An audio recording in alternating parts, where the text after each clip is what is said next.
We are Barbie In Theaters.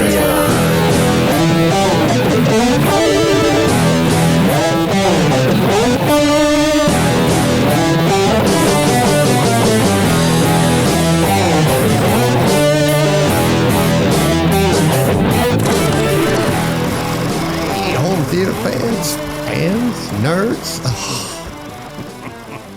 One of those Take nights. two. Yeah, isn't it though? I practiced it so well. Steve gave me the thumbs up.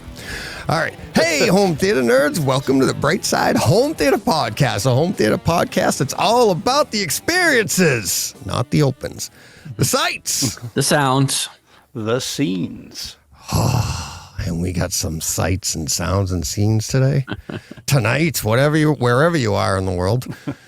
Oh, I've been going over the notes.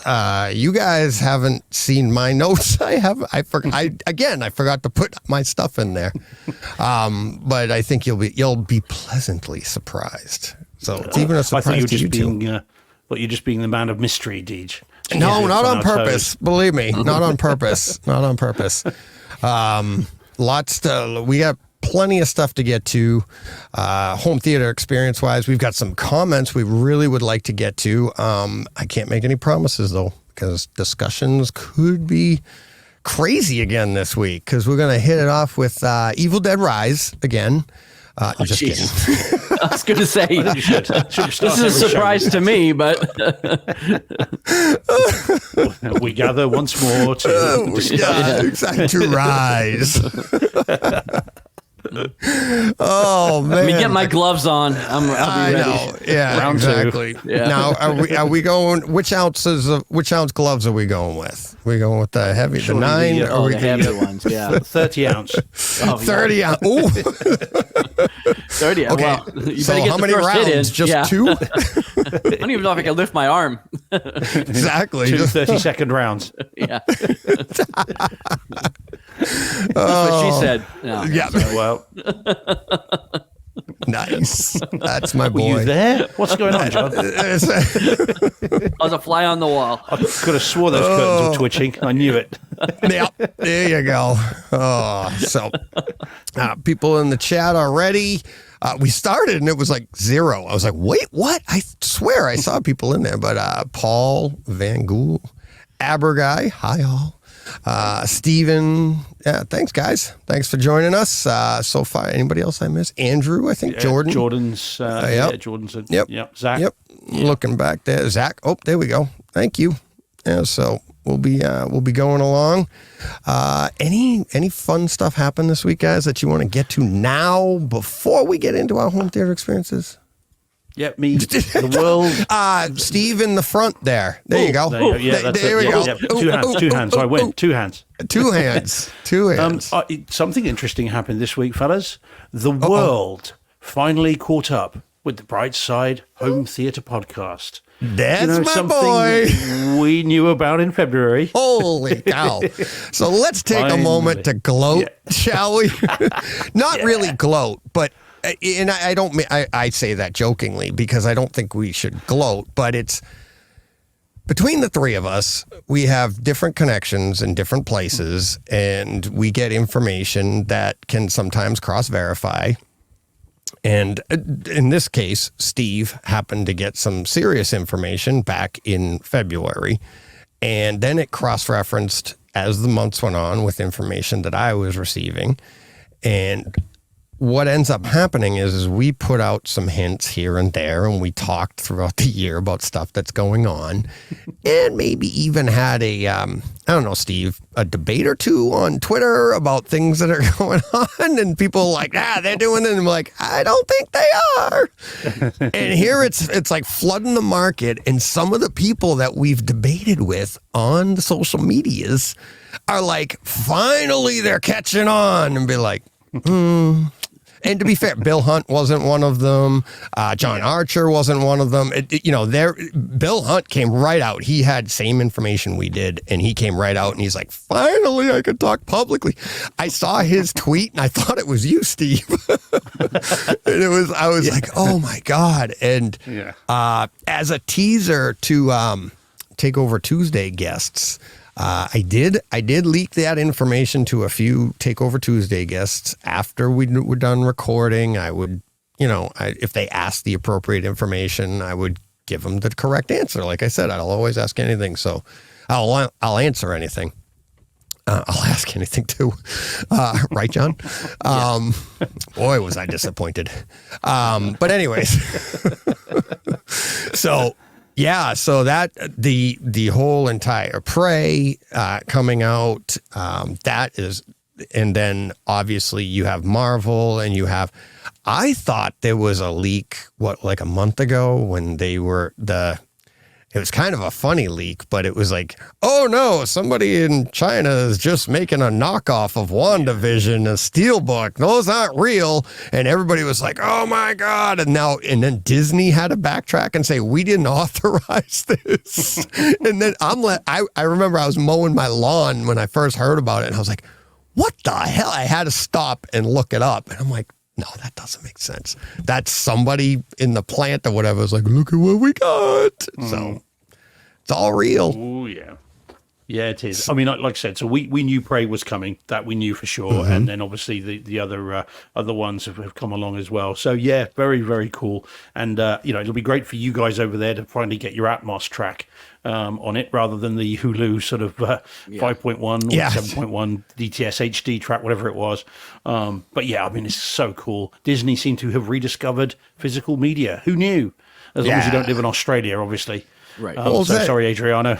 I think, Bob Iger's back. That it came shortly after that. We, the information, and it's like, okay, we're going to regenerate and we're going to make a push. The three of us talked off air back then. Like, we debated just amongst us, like, was this purposeful?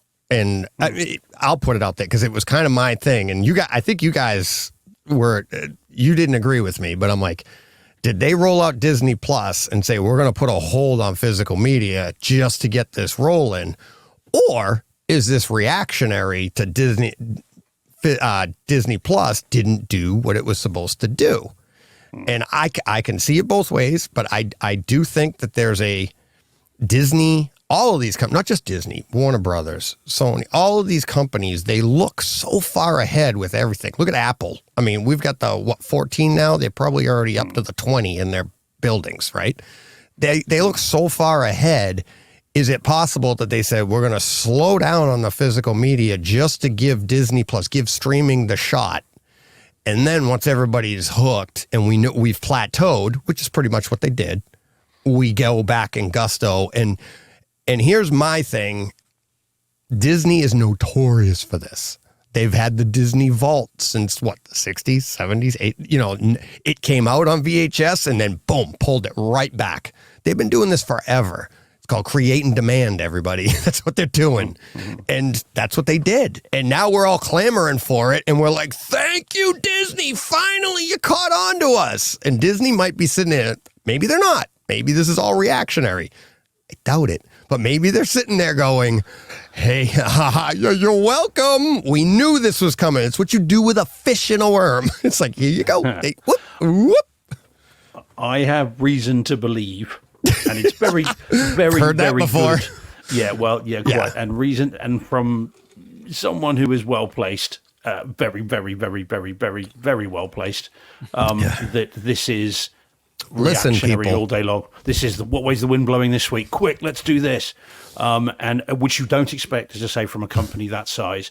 But I have it on good authority that is exactly what they're doing. Now they are clamoring. Yeah. What do we do? What do we do? What do we do? Right. Because, and they're not alone. I think most of the companies that have got their own content plus streaming are now thinking streaming wasn't that good. Let's do something else. We need some money and we need it quickly. And also don't forget you've got the strikes are going on at the moment, so they need content and they're going to need it for next year. They're going to need some revenue generators, and I suspect every studio is going, how are we going to make money next year when we've got no new product? Mine the old back catalogue. We'll do some stuff in theaters. We'll re-release some older movies, and we'll push back at physical media releases as well. Mm-hmm. But as I said, I suspect that's going on, but I know it's going on at Disney. Yeah, and I was going to say, it's like there's a chance. at first blush, I would have said this is not reactionary to the strike. But at the same time, most of the experts talking about the strike, they've known about this for over a year. So the fact that we got this information 10 months ago or whatever, 8 months, whatever it is, it still could be reactionary and prepping for what's going on right now. Yeah, so yeah. I don't knew know. this was coming. Right. But hey, this is bright side. And as I've always said, we are the winners. The competition by all of these people, we are the winners. And we're going to get everything that we've been hoping we would get, right? And we voted with our wallets. And it's like they saw the numbers go down as small as we are. And we always say we're a niche group. As small as we are, we're making a dent in their wallet in the positive. They know if they sell this stuff, we're going to buy it. Yeah, well, quite. Paul in the chat just says, for a sudden, inverted commas, change of direction, these look really nicely produced, not a rush job at all, extras, packaging. Well, I mean, if you call a year a rush job, Paul, I mean, they've known for when I got the information that I got in February, it was already well down the pipe, so it's rushed-ish. But the extras and stuff they had before its cinematic release, they'd already done EPKs and done all that stuff. The deleted scenes were already done. There's a podcast. I can't think of the guy's name. He's a writer podcast, and he did and he had the director on the podcast, and he was talking about deleted scenes before its release and was talking about them then. So this is it's a rush job as far as these things go. But it's not it's not a we only finished it last week type thing. It's been coming a little bit longer than that. But yeah, Deej, you're right. What we need to do then, don't we, as enthusiasts for this stuff, is we need to support it. You've got to go out and buy it. It helps that it's a good movie. If it was crap, it'd be a different story. But it's a great movie. So, you need to support it. And there's no more evidence. And I love Adriano and all our listeners down in Australia. I don't blame them. But the country as a whole didn't support it. And and that's frustrating for people like Adriano and stuff that like, hey, the three of us, we go out and we plunk our money down, we buy, we support, but we're only one person. We can only do so much.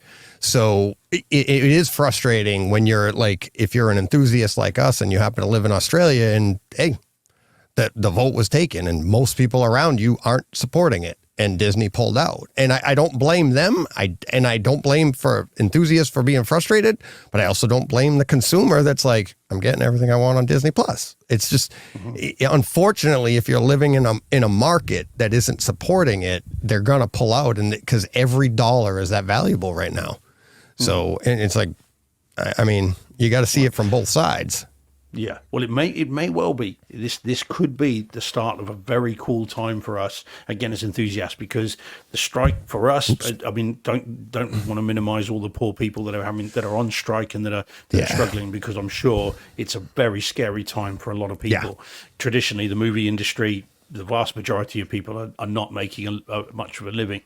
But for those of us that are enthusiasts, knowing that these studios are going to be cash strapped for next year after, they are going to have to generate money. And generally the way you do that is, as they've discovered, is not via streaming, but to go, right, okay, let's get you back into the theaters, and we'll pump out a load of stuff. And Disney in particular have got a vault like no others, as you said, but they've got all the Fox titles as well. So, there's so much stuff there that they can mine dirt cheap.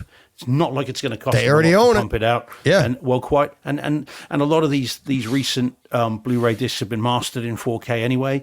So it's like, chuck it on a disc, give it an Atmos track, we'll chuck it through the filter, and we'll have it out next week, and away it goes. I'm sure there's someone probably there. Steve's been sweating away at home. Yeah, that's it. Yeah, just press send. So yeah.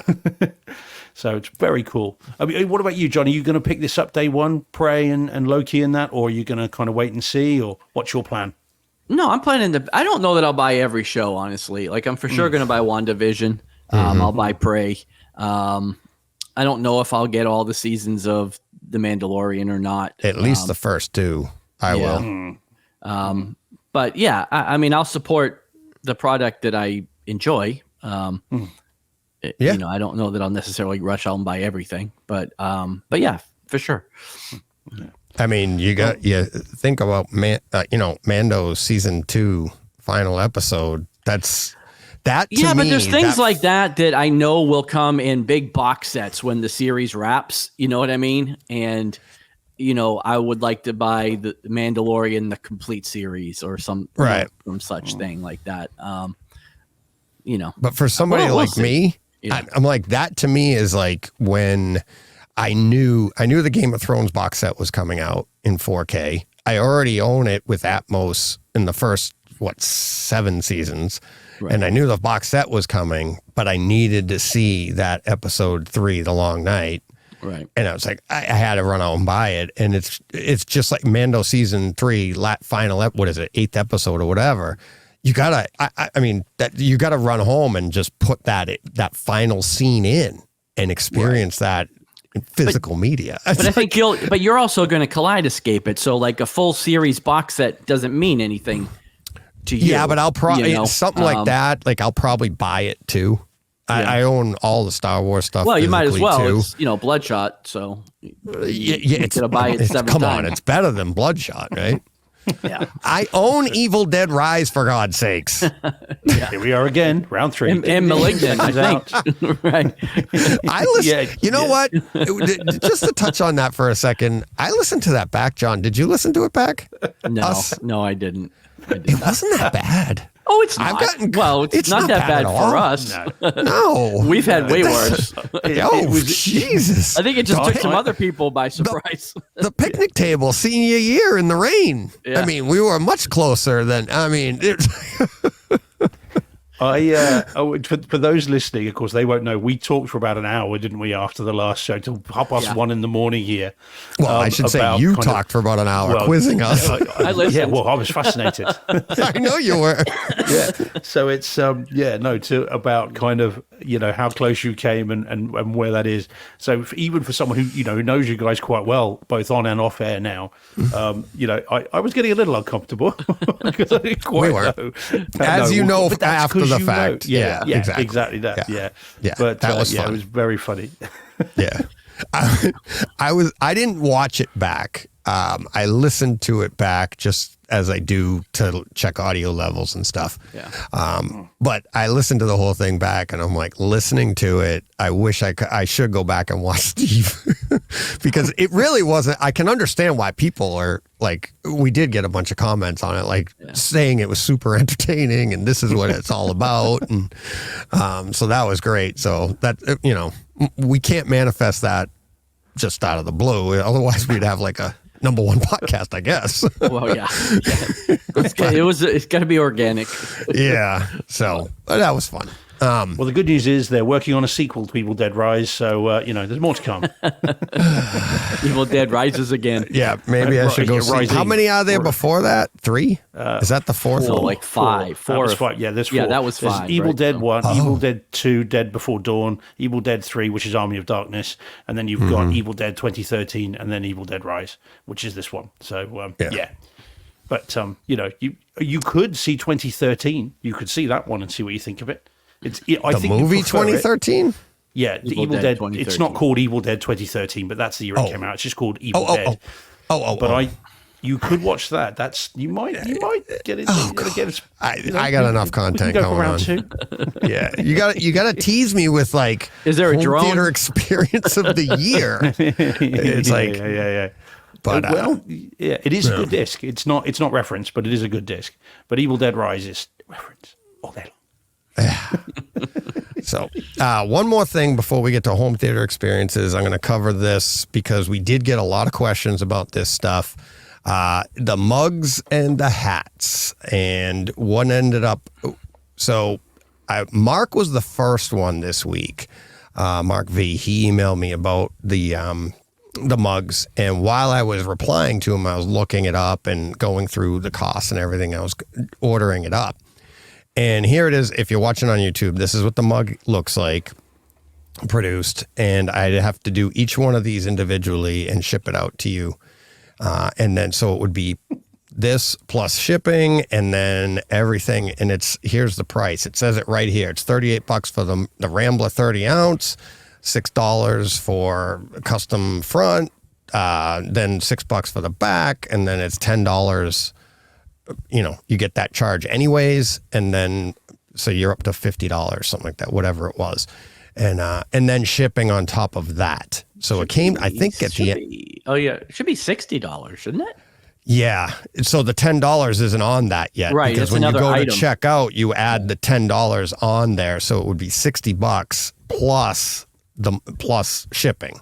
Yeah. So I know that's very expensive, but I'm not going to make any money on it. This is what I'm just trying to let you guys know, because I have had a lot of comments and questions on it, and I like them. And if anybody sees that they run like the free, when they say it's free customization, I think they knocked the $10 off. It just ended yesterday. Actually, oh, did they? Free customization, and that included the extra $6 charges too. Because I placed some orders yesterday for some gifts, not of these, but for some gifts for the family. And yeah, it was basically just the mug price. Everything else was free. But that did end last night. It only ran for a couple days. Yeah, because I didn't see it. I didn't know about it. But they'll do it. I guess they do it because now that I ordered one, I ordered one like 4 days ago for my son for his birthday, and I had to pay all that extra stuff. And then of course I got an email that said, "Oh, enjoy free customization." And so I ordered a few more things yesterday, and was a little irritated that I couldn't get that deal on my son. Yeah. But it is what it is. Yeah. So if anybody sees that and you want to email me, they're doing a free customization, keep an eye on it, and then we can set it up and I'll do that. Because I'll let you know. Yeah, I'll John, if you're watching it, and I'll put it out on Twitter. Mine's 13th of November, John. 13th of November. Okay, mate. November 13th. Just November 13th, all right? Just every year. Yeah. Every year? Yeah. Not the 14th? No, don't let the gravestone fool you. Don't let the gravestone fool you. Exactly. But yeah, so if you want to keep an eye on that, let me know, and then I'll be happy to bang them out that way. That seems to be about the only way. And like I said, I just looked this up last week for Mark, and I grabbed these screenshots, and they've been sitting there waiting. And then in the middle time, they did have the sale, and I didn't know about it. So I don't have time to keep looking and checking on it. But if listeners want to look and check, if you want one and you want to save the money, then let me know, and I'll make them up and ship it out to you. So just be warned, people. They are, if you're like me, not many are, but if you are like me, not if you like me, if you are like me, they are so good though, you don't really want to use them. I've just got water. I won't put anything other than, I will only put water in it. It's too good to put anything other than that in. I'm worried if I put tea in there, it'll stain it, and then I won't want water. And they're just too cool. Yeah, just on display most of the time. They also have, if you're interested and you want the smaller one, they have a smaller one, but it only saves you like $3. Yeah. So it's like your money's worth is with the bigger one, because for $3 more, you get the smaller one. I think is 20 ounce. This is 30 ounce. And for the 20 ounce one, you usually sip through it in about 10 minutes. But it's like when I drive my car, when I'm in my truck at work, I take this one. But when I'm in my car, which has a smaller cup holder, same opening, but I just don't want this big bulky thing sitting on that center console, I take the smaller one with me. So, but they do. I don't have to pump up Yeti. They're awesome cups, but it's, They're very cool. Just for those not perhaps watching, Carl says in the chat, Yeti gives something like 20% off. Yeah, and unfortunately, I'm not military. You'd have to do it yourself to do that. And I was just say, you have to join up just to get 20% off. It's kind of extreme, isn't it, really? Yeah, that's, compensates the pay, but then I got that one weekend a month. And John knows the story. Yeah. I'm not a fan of saying I'm that in the military. I'm not going to tell people I'm in the military just so that I can get somebody else 20% off. Deej, Yeah. just because you put a flight suit on for Jen that time does not mean you're in the military. Halloween. Just so we're clear. Halloween. What about the aviators? Does that count? Well, in that case, I've been in there as well, and I'll have 20% off too. Yeah. And then the hats, I don't happen to have an image of the hats, but the hats, I've got 10 more coming in, and those will be, I'm paying 30. There you go. We got, there we go. Does that fit? There you go. That'll do. And I'm modeling it backwards. So there you go. I got 10 more of those coming in, and those will be 35 in shipping. So just let me know. The hats are really cool. I love my hat. So comfortable. So they're that crushed, the curved kind. They're not like big boxy hats. So, all right. Enough of the, Yeah, I say enough, but I am getting enough comments on it that I need to talk about it. But go ahead, Steve. What? Just to go back just a little bit, John Thompson in the chat. Hi, John. Just stepping back to about the Australia physical media thing. Yeah, so Australia's home physical media value was $90 million. I assume that means US dollars, not Australian dollars. Last year, with Disney having 25% of that, so less than 20 million, something like that. Yeah, which is chump change to 22 Disney, and a half, isn't it? Yeah. And if you think of all the costs and everything else that they've got to absorb from that, I suppose they're clearly market leaders with 20% of it, but it's not to them. It's not a lot, is it? No, no. I wouldn't think, but there we go. I mean, I'll have it. Don't get me wrong. If they want to give it to me, so I won't complain. But I'd take 1% of that. Right. Take a percent of that. That'd be nice. That'd probably pay for my house. Probably just Bob Iger's bonus. Yeah, pretty much. All right, we ready to get to real HT experiences? Yeah.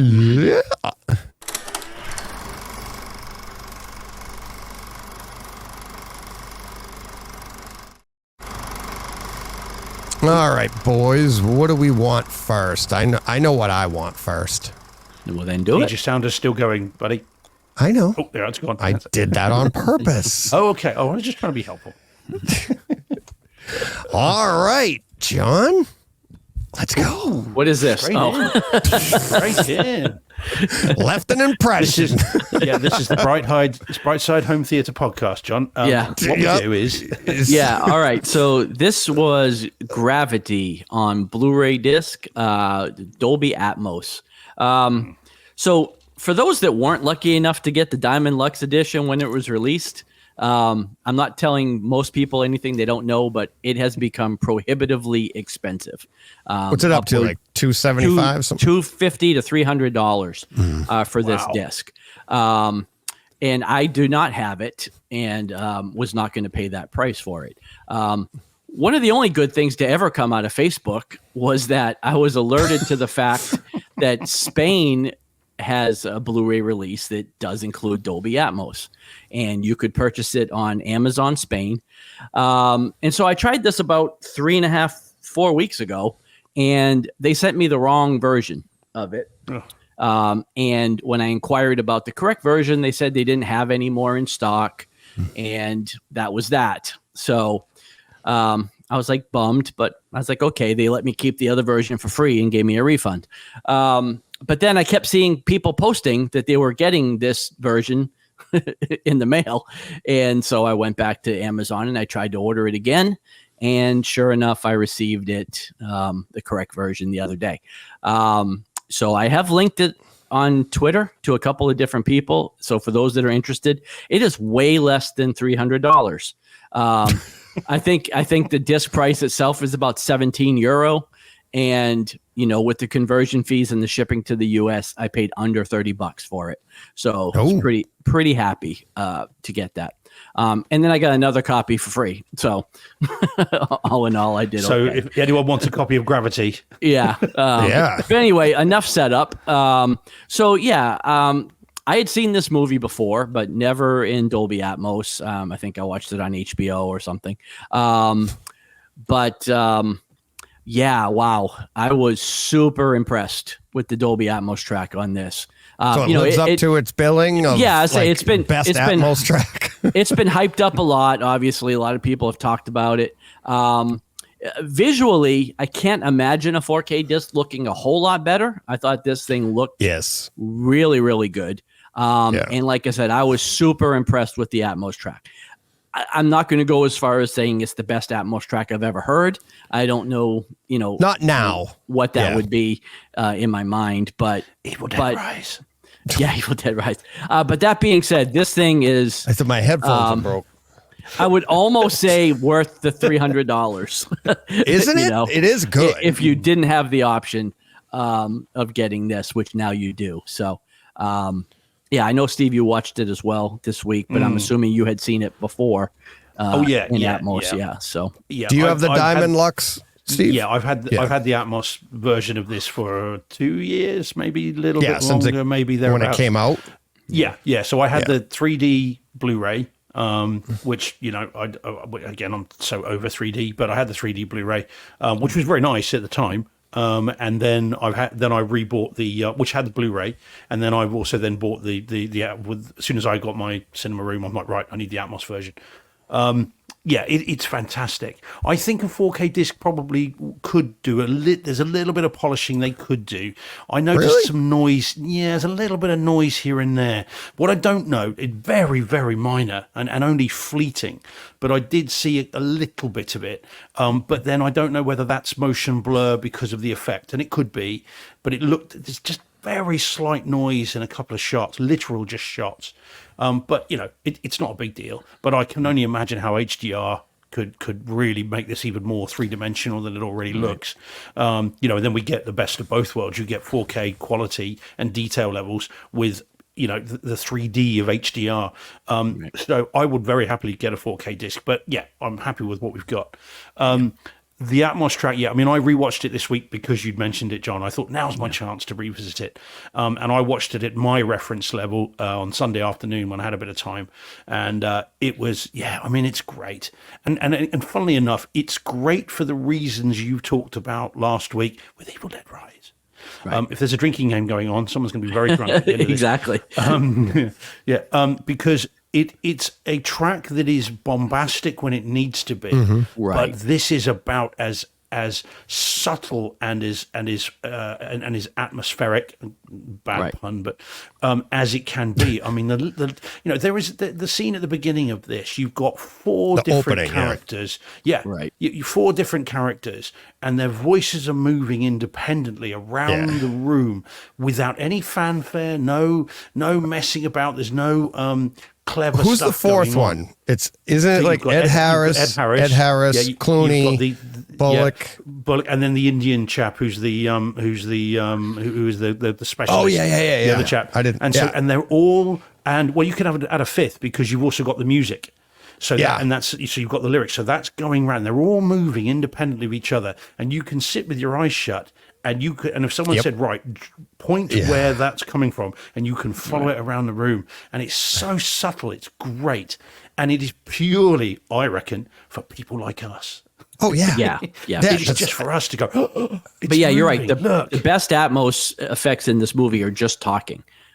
It's not the explosions, and I mean, like you said, there is that, and there is plenty of that. Yeah. But. It's the subtlety of it that makes it so good, even down to the scene where there's not a spoiler because it's just a visual thing or an audio thing, where the camera goes to close up on Sandra Bullock and then goes inside her helmet. You listen to how the audio changes as it goes inside and then comes outside again. It's just so clever. And of course, you get thunderous bass at times. I mean, I don't know about you. I get anxious when I'm watching this. You can actually feel your heart beating when you can hear the constant boom, boom, boom, boom, boom of the heartbeat that she's got. But it's very cleverly done. And so this is there's no question it's a reference audio and video more or less. It's very, very, very good.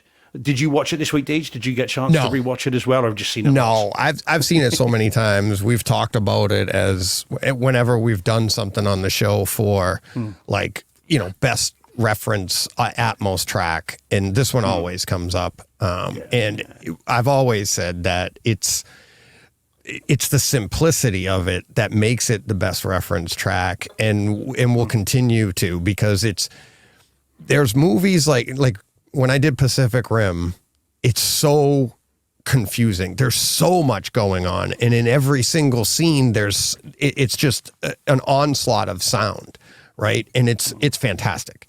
But in this, you really get to experience how good Atmos can be, because, or I should say object-based can be, because they can utilize, it's pulling those voices. And when you do a voice match around the room, that's the trick, right? And that's what we're all trying to achieve with our speakers. That's what we're trying to achieve when we're calibrating our rooms, where, you want to have that voice match, and to literally have a voice match as a human voice go around the room. That's what this is about. And I think that's what makes the purists like us, yes, the purists like us, appreciate this for what it is. And you know what I mean? Like, there are so many like more entertaining, bombastic movies that you're like, oh my, like even going to Maverick but think of like Maverick, and he goes into the 215 scene, and you're like, oh, this is awesome. And what did we do? We listened for those. Did you hear the wind on the left side of the room as it went over the wing? And it's like the little tiny things while you're hearing it, right? And we're always looking for those little details.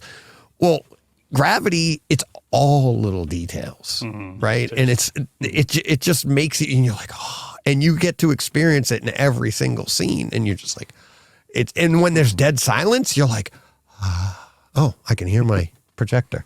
It's like, hear my heart beating. I can hear my heartbeat. Exactly. That's what I was going to say. I'm like, is that mine or hers? Yeah. Exactly. It's awesome.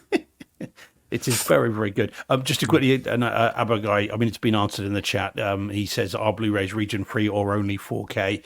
I mean, it's been answered by Jordan in the chat as well. The thing with this one, Abagai, is that this is a Warner's movie, and these were all of their Blu-rays were region free right from the start. So you can get this from Spain if you're, you think it's Canadian or American, but it's Canadian. As John's found, you can get them from Europe. If they're Warner's or Universal or Paramount, exactly as Jordan says, they are region free, so you can get this and not have to worry about it. And because it's European, it'll have English language track as well as all the others, so you don't need to worry about anything like that. There'll be no burnt in subtitles or anything. It's very, very cool.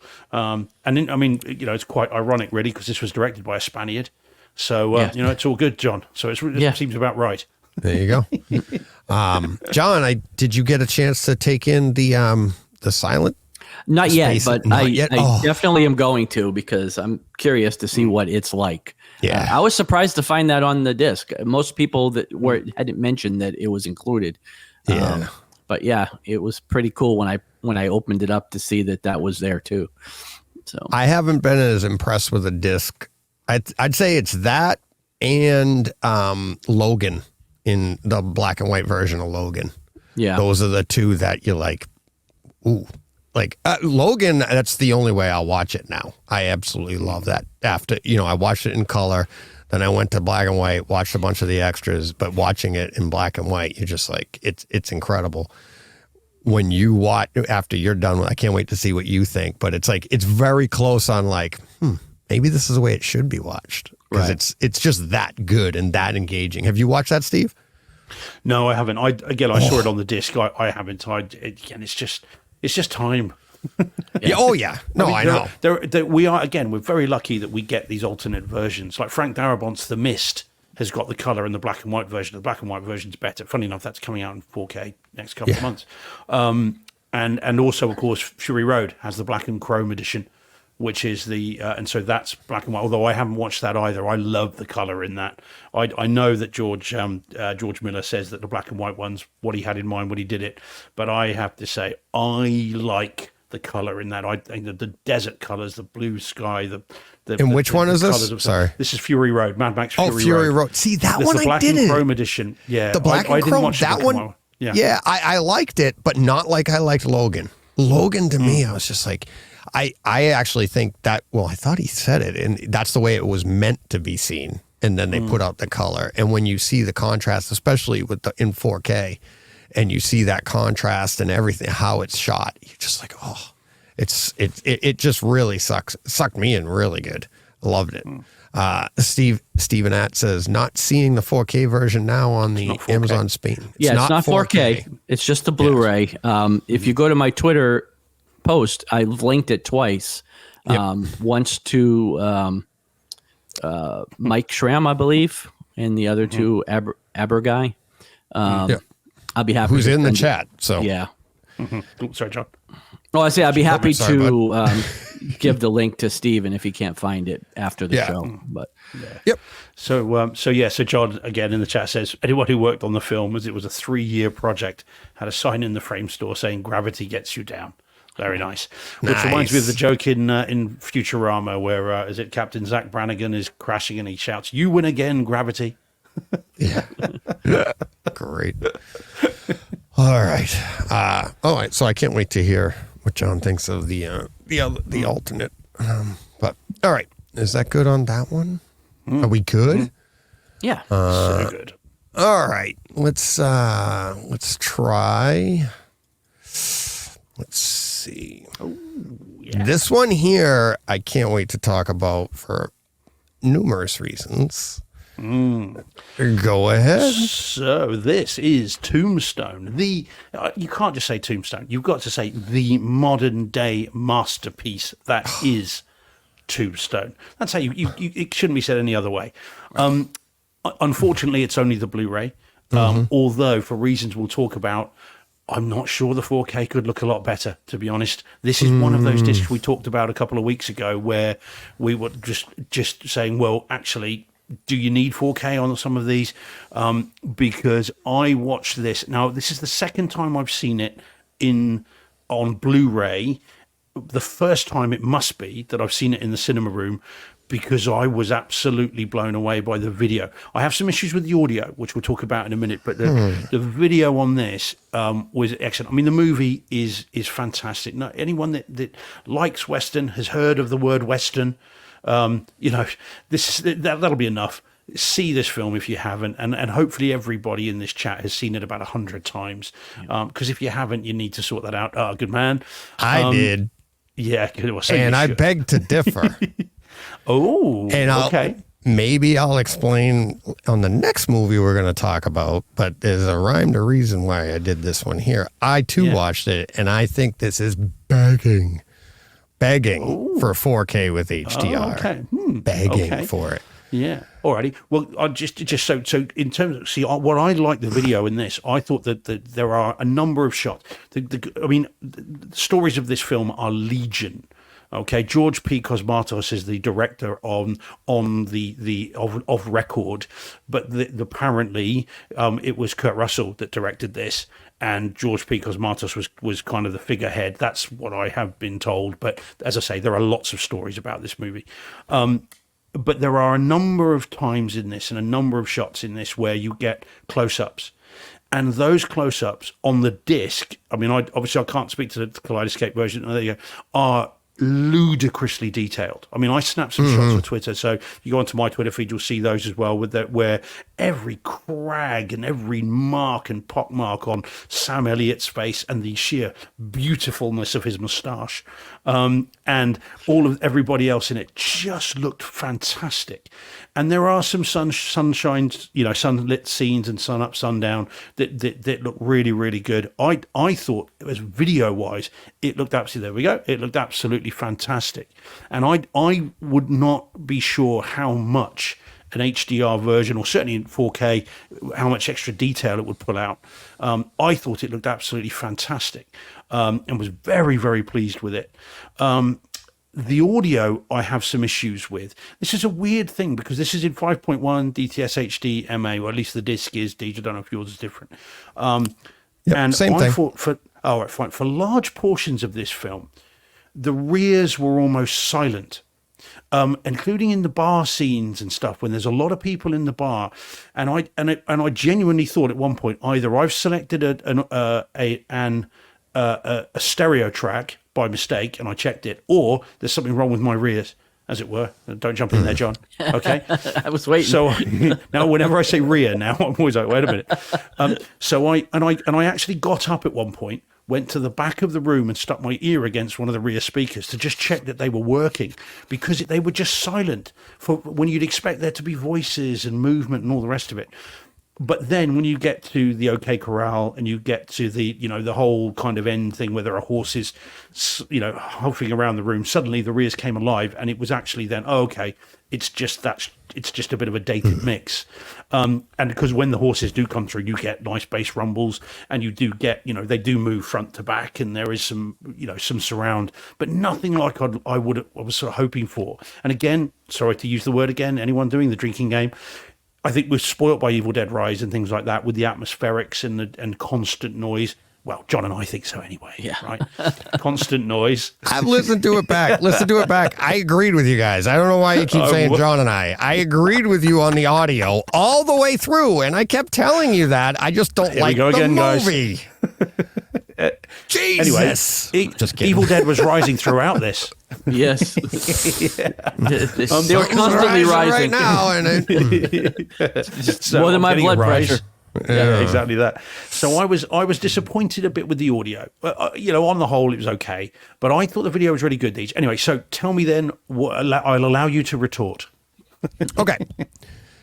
Yeah, video has a lot of room for improvement because the black levels, the detail is really nice, okay? And I'll have more by comparison with my next movie when we get to that. And that's what ended up happening is this, like you said, this is a dated movie. The audio is definitely dated, but it is still fun. I have some stamps here. I had a blast with this movie. I've seen it so many times. I haven't seen it probably maybe I've had it on Kaleidescape for a long time waiting to watch it.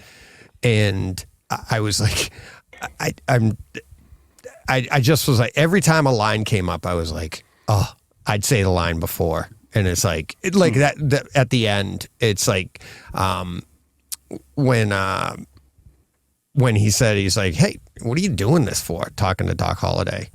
And he goes, because he's my friend. And he's like, I got a lot of friends. He goes, and I out loud, I'm like, I don't. And I was like, that was awesome. But yeah, and by the end of this movie, I think the reason it's called Tombstone is because it's not a Wyatt Earp story. It's the Doc Holliday story. And and then because that's the entire story.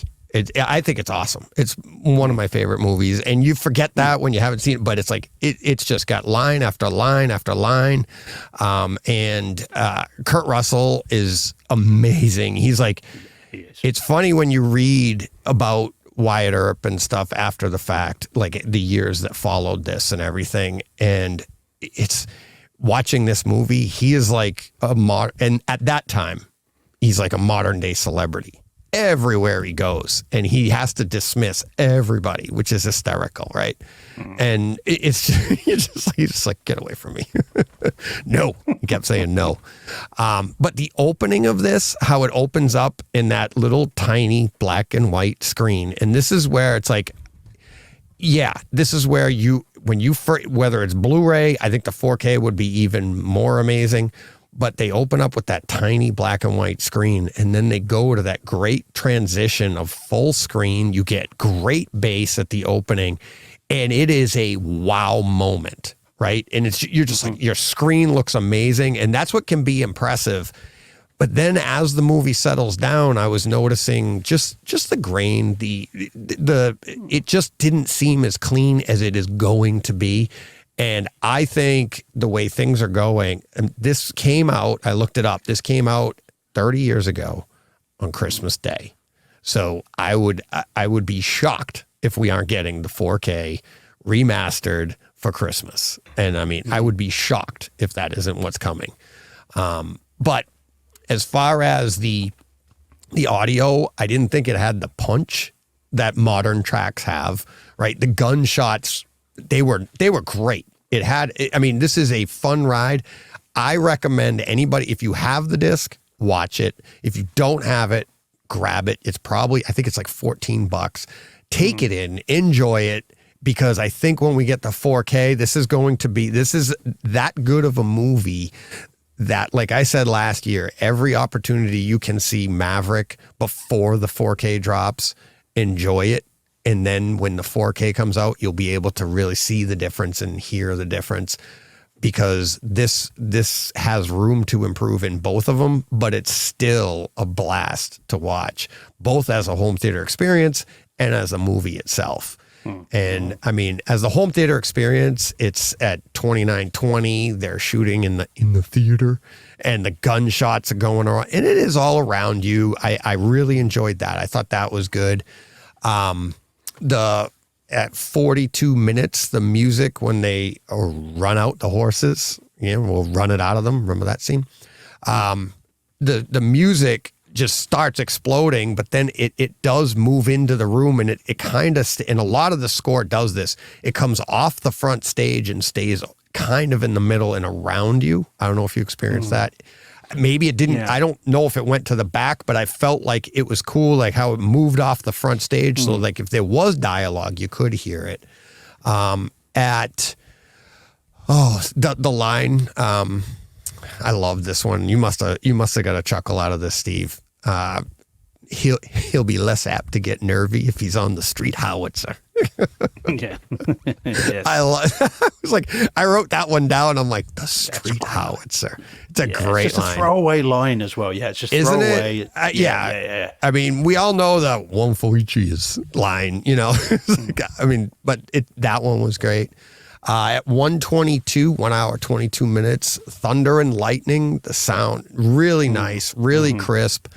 The scene, I think it looked great, but that's one of those scenes that I think that lightning is going to be enhanced. The darkness and the blue of the sky is going to be enhanced with HDR. You're going to get a better contrast. You're going to get brighter brights and darker darks, but the great hue in the middle, and a lot going. I mean, the sound was really good too, but if we can get an up mix of, a modern day mix of that, at 1 hour, 26 minutes and 20 seconds, it's probably the best gunshot of the movie. And it's, when Paxton gets shot, and it's through the window.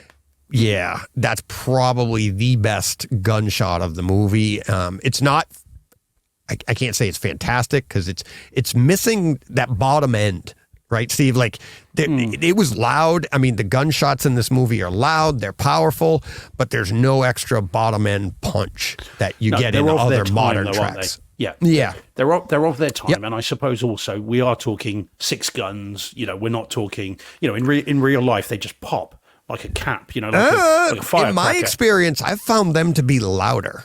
In real life, I fired a six gun, and it was just pop, pop, pop, pop, pop. It's not your. Well, I fired an Israeli 44 Magnum shortly thereafter, and that was like the world had ended, and there was a 3-foot gout of flame that came out as I was firing. But they whereas it depends on the caliber too. Yeah, quite. Yeah. Well, I like to think I'm high caliber, but you are. But yeah, so I think it's of its time. I think it's dated. They didn't have that punch then, whereas we do, and we kind of expect it now, don't we? But yeah, no, I mean, don't get me wrong. 4K disc is out tomorrow. I'm buying it.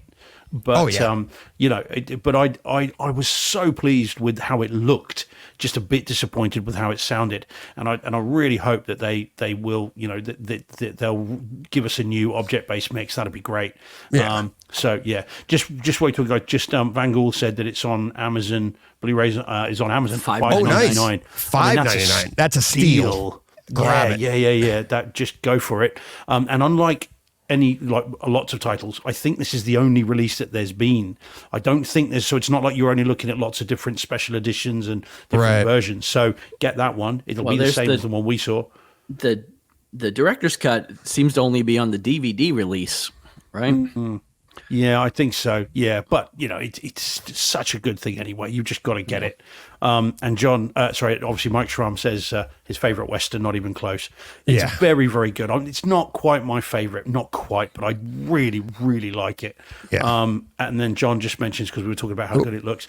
So, sorry, John, eyebrows there we go. So John Thompson says the film was shot by Bill Fraker, careful how I say that, who was a true master. He was also a producer, which is why it looks so good. So, yeah, I mean, it absolutely, and as he clarifies, the producer on the film.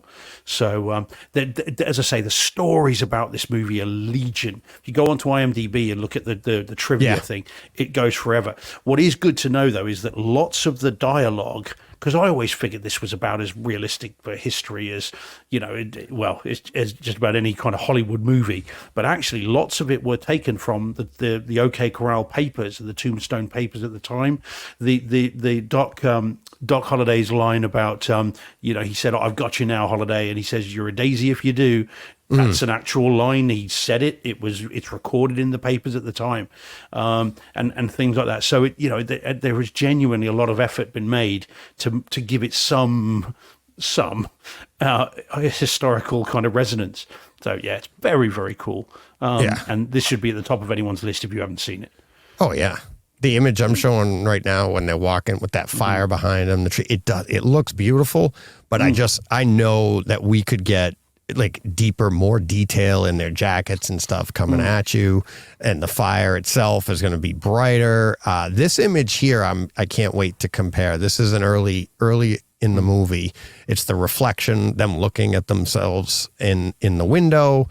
And I think that's going to really pop. I think when we get a 4K version of that, we have this one here.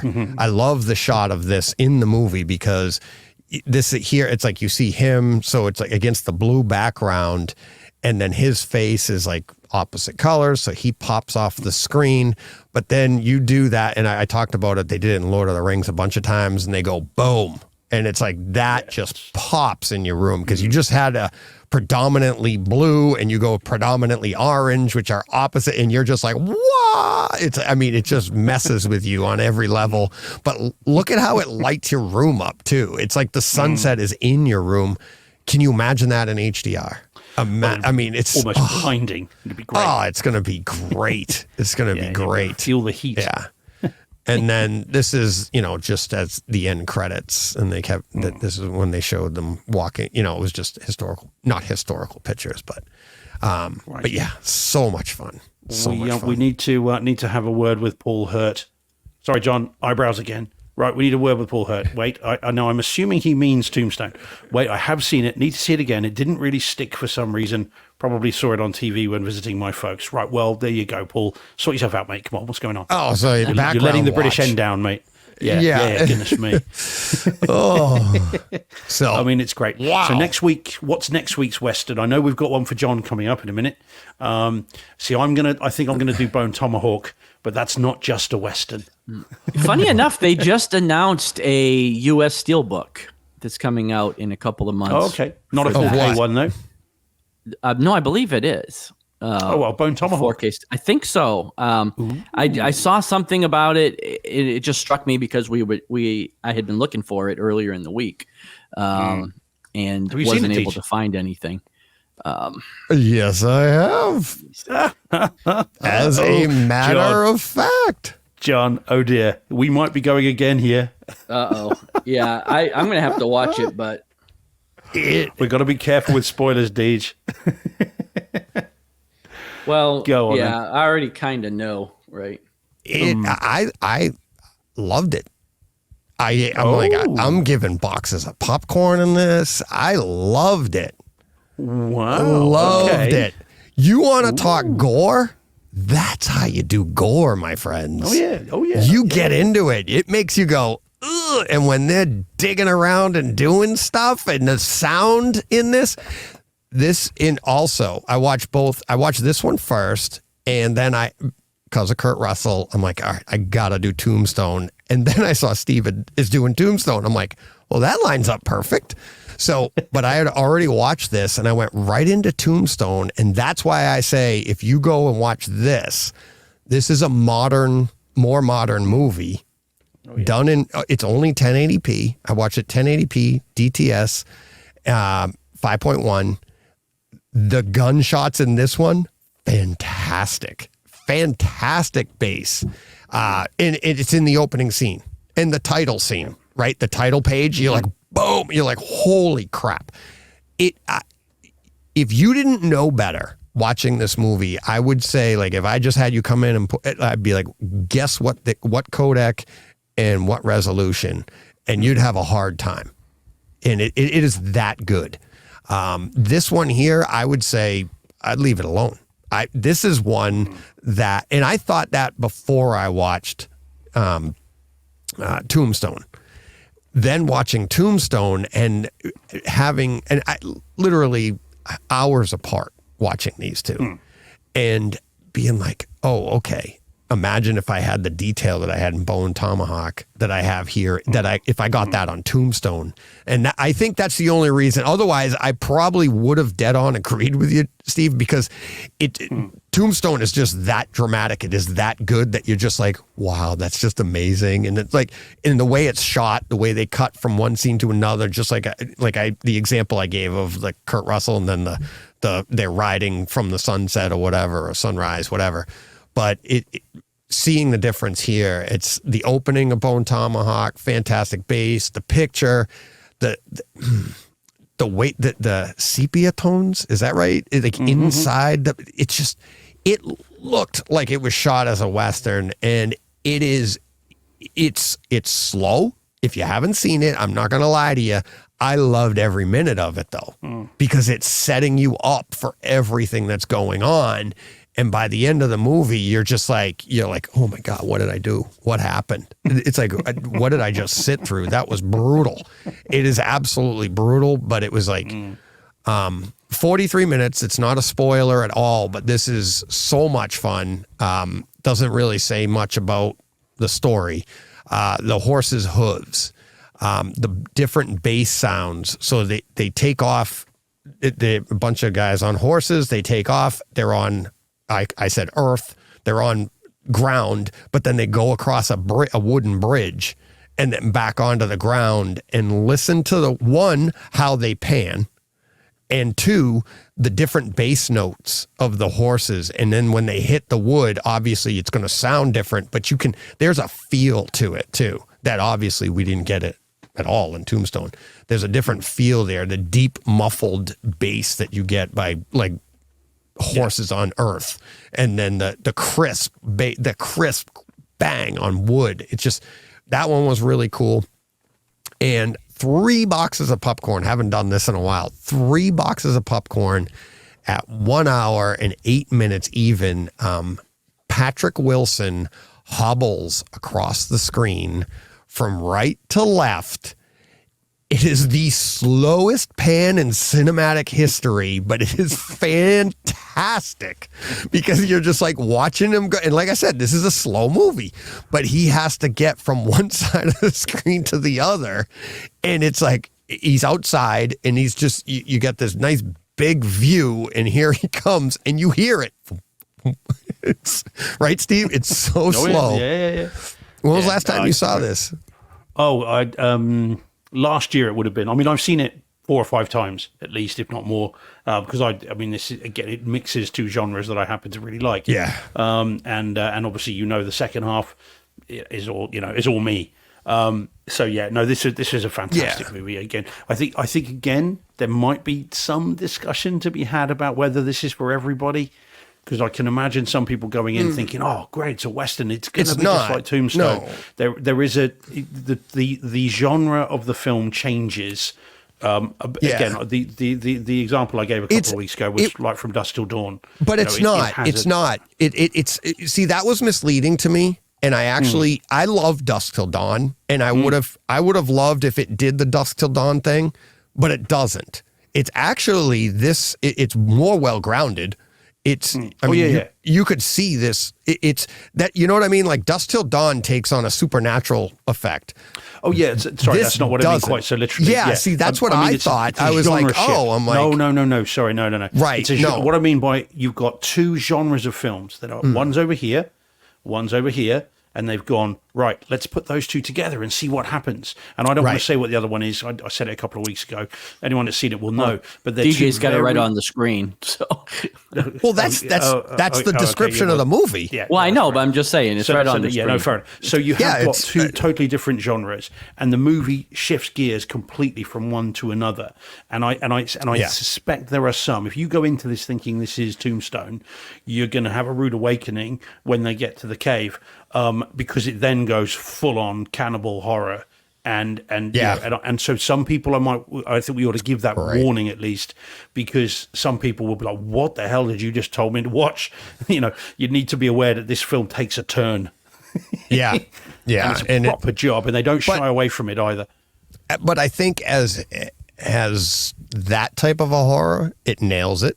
It's very gory. It's very as they say, grisly. It's gross. It hits everything, audio, video wise. It hits it all. But as a Western, it nails it as well. Oh yeah, it's everything. The gunshots, the opening scene, everything. It's very tense throughout the movie. Very, very well done. Really, really enjoyed it. So yeah, it's an awesome film. What's up? I just wanted to clarify real quick. It is not getting a 4K release. It is getting a Blu-ray Steelbook release on October 24th. So for those that don't know, this went out of print in the U.S., I guess, because I looked for it last week and I wasn't able to find it. But then within a day, so it must be it's the Bright Side impact on the world. Yeah. Within a day, I saw the announcement for this, Blu-ray release. So, but yeah, it's coming in October. So. For those that are looking for it here, you won't be able to find it. It is on Amazon Prime to rent for $2.99 or something. But now I'm not sure if I want to wait for the Blu-ray or just watch it on Amazon. I think knowing you, John, you're going to love this. You are, because you like westerns and you like horror and you like the kind of that sort of stuff. So I think you're a dead cert. You're going to love this whenever you see it. So I think you can skip the rental. But I think others that aren't so sure quality ought to perhaps rent it first and see. The other thing I would quickly say, this was directed by a guy called S. Craig Zahler, and two other movies he's done which are very, very good are Dragged Across Concrete and Brawl in Cell Block 99. Dragged Across Concrete's only available on Blu-ray. I've got that, but Brawl in Cell Block 99 is on 4K. Strangely, not in HDR. 4K disc, not HDR. Very strange, but both are very good genre movies and well worth picking up. So if you like Bone Tomahawk, I would recommend both of those as well because they are really good. He's a decent director, this chap. He is good. So yeah, recommend those. Yeah, really good. Really good. Really enjoyed it. So, all right. Let's see. Who wants to go next? Let me see. John, you've not had one. Oh, no, you said. Yeah, he did. He opened up Gravity. Yeah, of course. We can skip The Last of Us, Deej. We don't need to worry about that, mate, because I've only seen one more episode. We'll do more of that. So don't worry about that for now. We'll do that next week when I've watched a couple more. All right. Do you want to keep the Western theme going? Yeah. Why don't we do that? Oh, I'm getting a warning on John's picture here, but okay.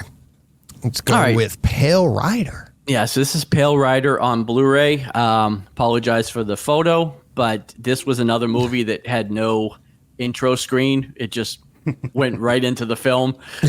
So I put this in landscape. Yeah. A lot of what you guys said about Tombstone applies here as well. This is a movie that could do with some updating.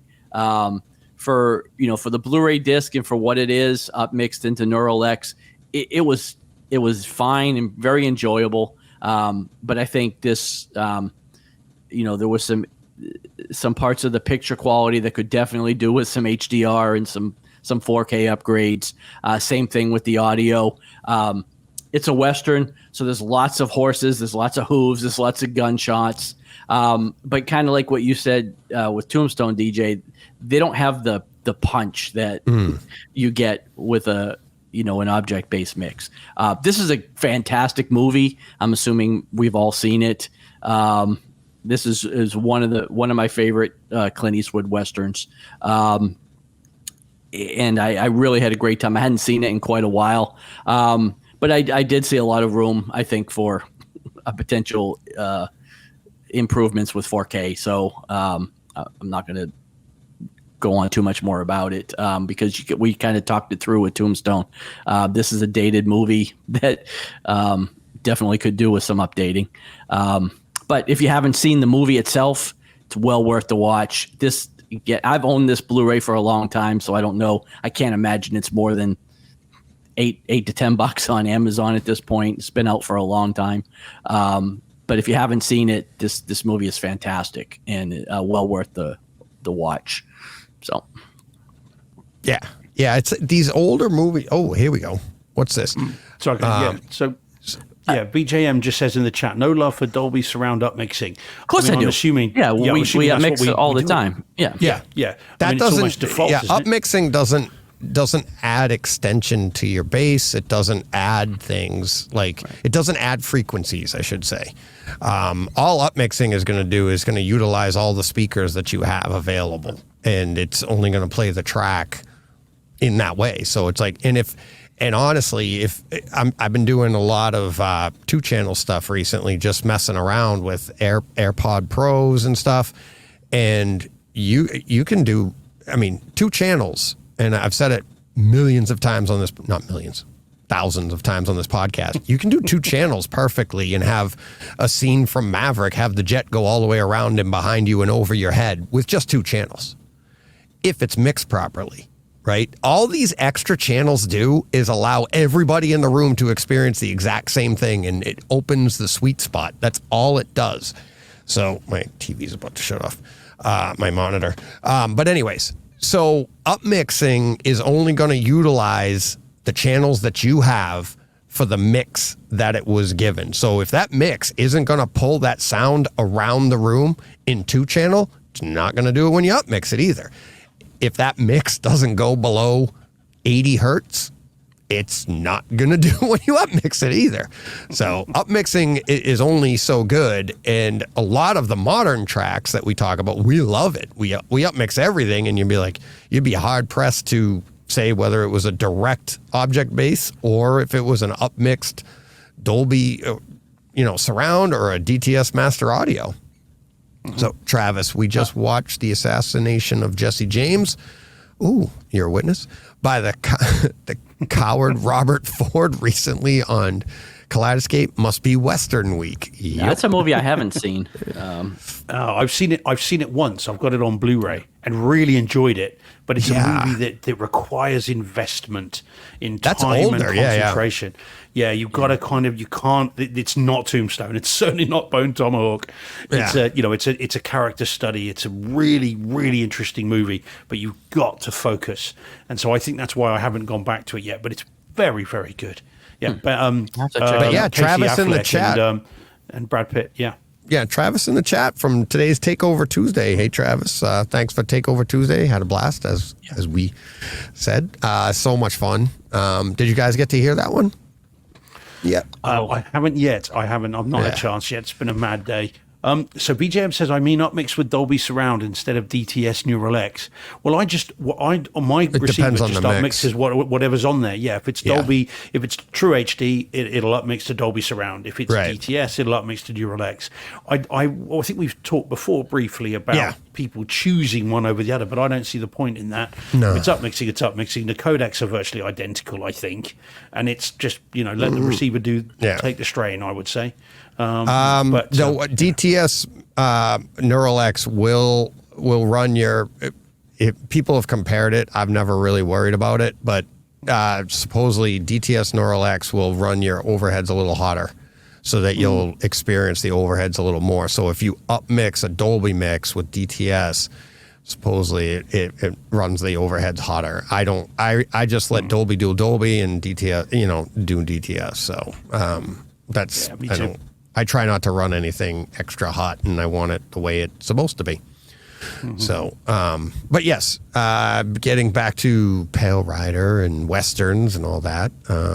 What I was going to say is these older movies, they're still I think we said this I know we did last week. It's like, this is the best you've ever seen them. And to say like we said about Tombstone and Pale Rider, it doesn't have the bass extension. It doesn't have the everything that we want out of a modern movie. But that's not to say that it isn't still fantastic, because it's far better than that mono that channel you got at the bottom left corner of your television or whatever. Well, and it was better than my VHS, which is probably the last time I watched this movie. So it's I mean, we hope for more, and we're spoiled by what we're getting, and it's movies like this that allow you to know and appreciate what we have now. And hopefully someday if it comes out in 4K, we'll be like, yay, we'll get that too. So, anything else on this? No, that's it. No, but we've still got plenty of other Westerns to come in the days and weeks ahead. Oh boy. Yeah, I know. We go on these tangents and it's like, because I had one, I'd already taken the pictures, started to watch it, and then I got away from it. It wasn't even a Western. I'm hoping to get to it for next week. I just wanted to see how it looked, but I won't talk about that. But all right, Steve, your choice here. What would you like, buddy? Take your pick. Go on, dealer's choice, Deed. You grab it. I'll talk about it. That's not what she said. Oh, of course she'll talk about it. All right, let's get to. There we go. Yeah, might as well, because let's finish off last the next week. One comes out. Yes. So this is the Equalizer 2, and by the way, in 4K Dolby Atmos. The reason I had to get that picture is the menu screen of the 4K disc is just white, with Denzel Washington's face in the middle. And so with the HDR, you take a photo of it and it just looks ridiculous. So I thought, well, that's no good. You're not going to be able to see that. It looks like you're at a concert trying to take a photo of the stage lights, Yeah, but so I had to get that. I'll have to walk you through. There's settings you can do with your iPhone to get that. Oh yeah, oh man. You can adjust the aperture with your phone. That's too much like hard work. Yeah. I know. So just like, quick, do a landscape search for Equalizer 2 posters. Just send that. Jesus. So hence why we've got this. So this is the second, obviously, Equalizer movie. We did the first one last week. And this one is not as good a movie as the first one, is what I would say first. It's still really good. It's entertaining, but it's not as good. It goes in a strange direction. And I don't think, unlike the first one, which is a very lean and mean story, this one kind of goes off in different areas and never quite figures out which way it wants to go. And so I think that and it does weaken the movie. And from what I can see of the third one, it looks like they've gone back to the straight story again. So I think they realize they might have gone off a bit here, but it's still very good. And well worth picking up. The video it's a Sony disc, so video and audio are top notch. Looks amazing. There are lots of shots in here. The whole film is set over what must be about a week, and there is a big storm coming. Anyone in California will know what I mean. And there is a big storm kind of coming and rolling in as the movie progresses. And so you get to see these lovely establishing shots of, beaches and waves starting to build and all this kind of stuff. And it looks really, really good. And so there's no issues whatsoever with the video. And the audio is not a million miles away from reference. It's very, very nice indeed. Lots of envelopment all the way through the film, because this storm is coming. You've got thunder and you've got lightning, moving around, and all that moves around the soundstage very nicely. And the ending is set during a massive storm, very Shakespearean. So it's set in a giant storm where there are gunshots going off, and there's debris being whipped around and all this, and it sounds amazing. So it's very, very good. Just not as good as the first one. But if you're thinking of getting the 4K disc, if you don't own it, get it. It'll be dirt cheap now. I'm pretty sure there's a 2-in-1 set, so you can get them both. And I recommend them because they're Sony discs and they're always good, and they're solid movies. We talked about Denzel last time. I'm not sure he's ever made a knowingly bad movie, and this is really good. So well worth it, and pick it up, I would say. Nice. There we go. Nice. That's it. Nice and quick. There we go. All right. I will hit on this one. Don't hit on them. Don't hit on them, D. Just it's totally different. This is my excursion to the theater to take in Barbie. Have you seen this yet, John? No, I haven't, but I am looking forward to seeing it. But oh my god, I'll see it at home. More than likely at home. At this I'm point. not going to cinema to see it. oh, it's so good.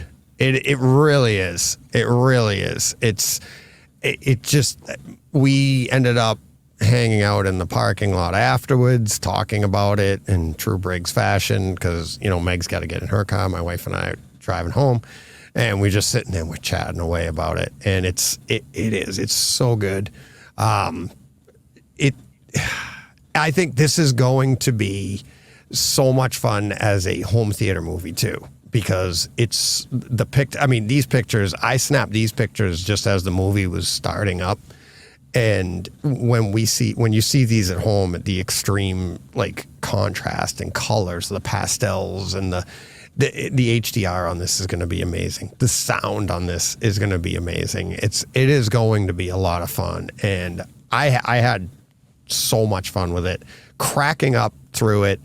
I wasn't even bothered by the guy sitting in the back that sounded like he ate too many cookies, John. He was like overly laughing at everything. They're like this scene here, like Margot Robbie comes up on the screen and he's like with her name under it, and he's like,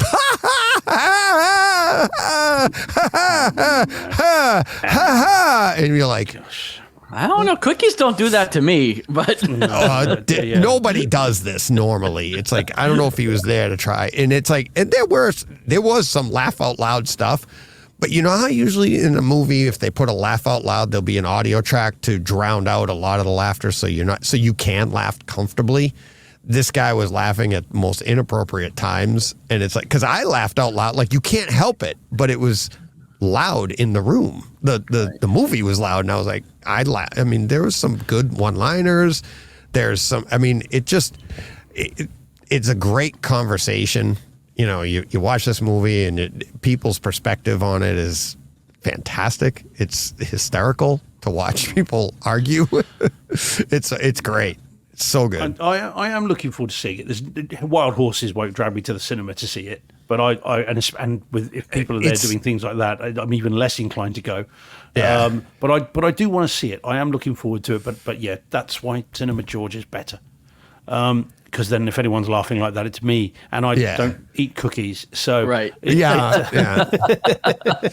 So I'm genuinely curious to see it. I think it's going to be a lot of fun. But DJ, after you went to see it, then has it made you go and buy the toys? Just checking, not going to pick up. I was hoping to have it here, but I got the T-shirt. I already got the shirt. Yep. Not Barbenheimer like John Thompson's one. No, the exact one. Yeah. Okay. Oh yeah. Yeah. I said it. I told him mine's on the way, and I was supposed to be here before today, and it's the exact same one. It's what the hell was the name of it? It's whatever it's at, but yeah, the same one John got. Yep. I don't think you should rest, Deej, until I can see behind you in your cinema room Barbie's Dream Castle and the pink Corvette next to the Terminator arm. It's got John. Your sister, I'm sure, had this stuff growing up, right? Oh, for sure. Yeah, and it's my sister had it, and it's like we were like watching the stuff. It's amazing how they nailed it, and even some stuff that's not Barbie. That I don't want to spoil it for you, but there's some other stuff in there that I was talking with my mom about because she's seen it, and it's like that. It's just they nailed it on historically they nailed it, and then when you realize some of the stuff that they did, you're like, oh my god.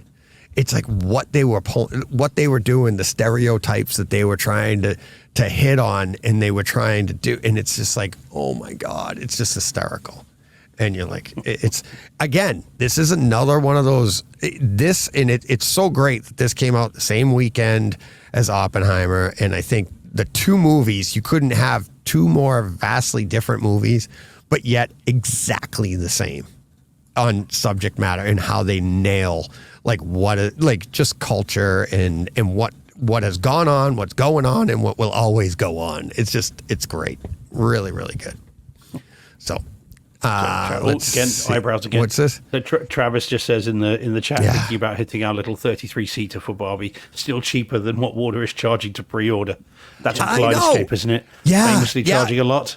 Yeah, but not It's not Kaleidescape. Trust me, it's not Well, he up says to. Warner. He Yeah, says he does. Warner. He does. No, Yeah. I know, but then, In fairness, yeah. but Steve said Kaleidescape, and I'm like, I want to stop that because you see that on social media that like people are like, oh, why is Kaleidescape charging so much? They're not, and it's like, you know what's funny is for Disney offers very little price break when you do the disc to digital, right? So you get like $2 to $4 off a movie on Disney. Some movies you get all you pay is $4 when you do the disc to digital on other formats. But Disney across the board, $24.99. If it's like, but they also don't do pre-order on anything. It's just you get it the day it's available, and you're like, woo. Actually, they did do pre-order, didn't they? Just recently, I bought one pre-order. But anyways, $24.99. And I was going through a lot of the movies, $24.99, $29.99, $20. But this one here, I'm not pre-ordering at $39.99. And it's the same for not Spider-Man. I pre-ordered that and I bought it. I forget. There's a few others up right now, and they're $39.99. And it believe me, it's not up to Kaleidescape. It's the studios set these prices, and for some reason they're. And I'll just wait. I'll wait until it comes out, and it'll probably be $39.99 for a little while, and then it'll drop. But yeah, I mean, again, Travis, in fairness, does say it's Warner's charging to pre-order. That's what I meant. I misread it, Deej. I'm not. Yeah. I'm not having a pop at Kaleidescape. I mean, they're not setting this. This is just the way it is. Yeah, Right, which is funny because the 4K disc pre-order is $29.96. right. So it's odd that it's that much higher. It's $24.99 here. It's the same price as their normal new releases here on Amazon. And I mean, I can't imagine Warner's are going to go above that.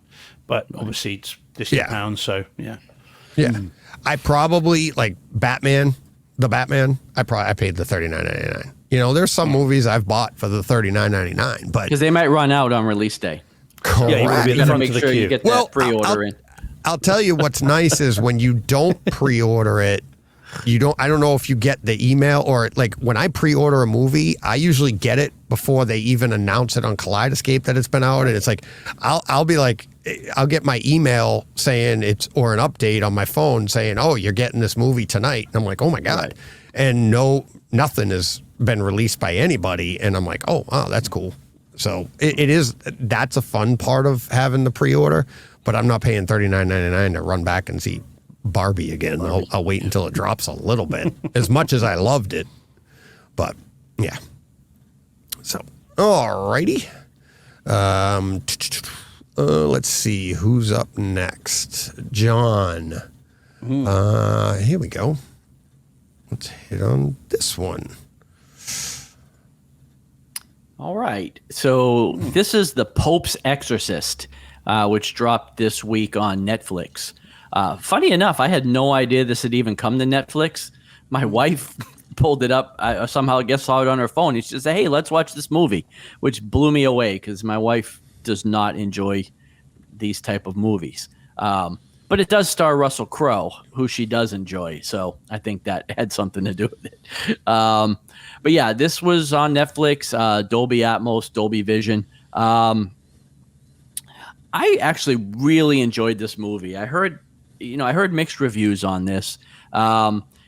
I talked about another possession movie a couple of weeks ago, and I can't even remember the name of it because it didn't stick with me. Because I felt like it was exactly the same as every other movie that has to do with possession and exorcism. This movie, I thought, had a bit of a different spin on it, which I actually really enjoyed. Of course, there was possession and there was an exorcist. It's right there in the title. But the way it's played out, I felt like it had a different, like I said, I felt like it had a different spin than your normal Exorcist type movie. As far as the quality of the stream, this was really, really nice. Like I said, it is Netflix, so they're known to have some pretty good quality when it comes to their streaming content. I was able to enjoy it in Dolby Vision with the projector, and I thought it looked very, very nice. and I thought the Dolby Atmos mix was excellent. While I did like this quite a bit, I'm not sure that this is a 4K disc purchase for me. I'm not sure that I'll buy it unless it drops to like, $10 at some point, and I'll probably pick it up just to see what it's like. But give this, if you like this type of movie, I'd give it a go. Like I said, I did hear some mixed reviews when this was in theaters. Some people really enjoyed it. Some people thought that it kind of broke down in the second half. I didn't find that. I thought it was pretty entertaining all the way through. So like I said, check it out if you're into this kind of thing. And like I said, the home theater experience was pretty decent. So cool. Yeah, it's not available on Netflix here. I've just been looking because I didn't think much, that I'd want to see this. I think it's Russell Crowe on a little moped sort of put me off. He's on a Vespa. Well, he's the Pope's exorcist. It is Italian. It is Italian. He does spend some time in Rome, so he does ride his Vespa. So I didn't, but I've just looked it up on Netflix and it's not showing on Netflix here yet, which is disappointing. It should be somewhere though. Maybe it's is it on like Max or Amazon? Something? It's not on there either. So that's odd. Oh, well, yeah, I'll keep an eye out for it. Okay. As far as I know, it just came to Netflix this week. So does he try a comedy Mario Italian accent in it? That's what I want to know. Oh, is it? It's Sami, the proper Exorcist. That bothered you, didn't it? No, now he does speak in Italian in the movie. But I didn't think his accent was bad. It's definitely not good. It's definitely not overpronounced or comical. Right. He but he does speak multiple languages. He speaks Italian, speaks Spanish, speaks Latin throughout the movie. And I thought he did a pretty good job. It's definitely not like his appearance in Thor. Zeus. Yeah, it's way better than his Greek accent or whatever that was he was trying to pull off in Thor. Goodness me. So yes, he does have some issues with accents. I mean, in Robin Hood, the Ridley Scott Robin Hood, his accent is all over the shop. It's quite hard. I mean, he did sound a bit like an American speaking Italian, but it wasn't. It wasn't offensive. Not that I'm Italian by descent, but I don't speak Italian. I'm not from Italy. But I didn't find it offensive. Like he was trying to do a comical. Yeah, no, that's fine. Rendition of it. So Russell Crowe is Zeus. We don't need any more of that. Thank you very much. Anyway, all right. Oh, all right. Is that it on that one? We got a couple of comments on that. No 4K. Who said that? VJ saying no 4K. I don't think it's come yet. Yeah. Nope. Nothing on that. I'm sure it'll hit eventually. Like Megan, who came 6 months after the Blu-ray, is now getting a 4K release. Pope's Exorcist is $9.99 on Kaleidescape. Oh, that's nice. According to VJ. It's a pretty new movie. So yeah. Getting back to the last one, Eric Ridgely says, I grabbed The Flash from Kaleidescape and it was a bit pricey. I think $34.99 if I remember properly. It's about $30 more than that movie's worth, but I thought you liked The Flash. It was fine. It was fine, but it's good theater experience of the year, I believe. That's what I heard someone say that. One of our hosts said that, yeah. And I stand by it. If you listen to what I said, I'm like, it has awesome picture. It's full 16:9 the entire way through. Sorry, Travis. It's got great audio, it's a great home theater experience. Just trying to incite a little attention, because you did deny it the following week, Deej. You said I didn't deny it. I said no, because what I said was it wasn't the movie of the home theater movie of the year. That I denied because I didn't say that, did I? You said, you were accusing me of home theater movie of the year because that's what I was talking about. I think I have the tech. Let me go back to the record. Yep. Yeah. And no, I said it right in the clip that he sent to us. The clip says it's a home theater experience. It's up for home theater experience of the year. But what I was talking about when you called me on it was home theater movie of the year. And I said, no, it's not even close to that. So, okay. see, that's Semantics. And Semantics, Mr. Briggs. It is semantics. It is semantics. And when I was talking about The Flash, I literally said that, and it's in the clip you said. I go, it's not home theater movie of the year. I go, but home theater experience of the year, it could be up for. But it won't win it. But it's really, really good. Well, because I'm looking forward to seeing it at home. What's that? It's not actually a category for it to win. Oh, John, Home are theater you telling me experience of the the year. categories on my podcast? Oh, I don't know what we're talking about. I guess you can make that up, right? Yes, that's the quote of the year right there. Yeah. Oh, I don't know what I'm talking about. No, because I don't know what we're talking about. Right. No, because when I've wrapped it up at the end of the year, I've had Okay.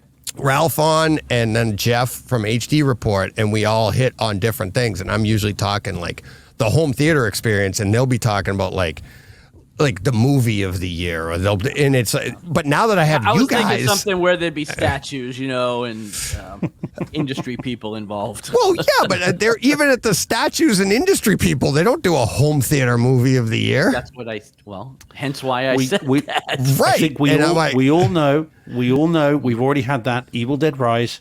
We can now move on. It's fine. Home theater movie, experience. Speaking of everything. which, did we say that on the podcast? I'm like, we were laughing because it's like people like, maybe if John says, not just Mark either, maybe if John says something, it'll convince DJ, be like, my opinions aren't up for vote, right? Like, if everybody in the world told you yellow's their favorite color, does that change your opinion? Like all of a sudden you're like, well, I got to change my favorite color now. It's like, no.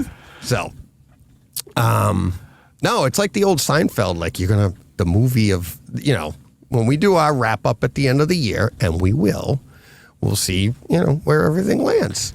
Evil I'm Dead going to Rise. pop this on the screen just so I can answer it. Eric asks about the Dolby Vision Beta and if this is on the AWOL projector, because I guess he just purchased one, and yes, Don't it forget is. your NDA. Yes. So I did sign an NDA to not talk a whole lot about it, but I can say that, it is going on right now, and it is for the AWOL. I don't know if you can still try to participate in this or not. But I would imagine that the official OTA release is not far off, because it is very, very nice and seems to be going well. So just wanted to answer that. There you go. John, did you just pull that and put that up all by yourself? Yeah, I know. Yeah, I did. Holy cow. Steve, can you back Look at me on me this? go, Isn't this the first one time? Yeah. John, Well, it's 'cause I'm usually rocking. He's I'm gonna want a usually in pay full raise. screen. I'm usually not looking at these at all because I'm in full screen. Right. But I just That's popped funny. out of it for a second. So That's great. yeah, I know how to do things. I just really don't want to. So I mean, That's what she said. Yeah. All right, let's get this show back on track. Oh boy, where did I go wrong? All right. When you asked me to join the show with you, I know. that's where you. No. Hey, believe me, this is far better than me sitting here each week going, "Hey, home theater fans, it's just me." Oh man. All right, Steve. I've never even heard of this. I love when I pull up the graphic and Steve's shocked. Ooh, I saw this one. I know. Yeah, normally I see it. I can see it down the bottom, but this one just I shocked you. Yeah, you did. Right. Okay. Yeah. No, I didn't think either of you would have heard about this film. No, I hadn't. And so I thought I was actually went. And into we the have a cinema green room to watch a different film. Yeah, well, I went into the cinema room to watch a different film, and as I was crossing the carpeted area, I thought to myself, do you know what? I'm going to watch Green Room again. Is it red? So, yeah, yeah. So I put this on. Now then, spoiler alert, Deej, this has got Patrick Stewart in it. nice. I know. Language. I'm already sold. Yeah, that's it. And he plays a very, very very different role to what you have seen him in before. He is, and this is in the trailer, so this is no spoiler, he is a straight up nasty villain in this.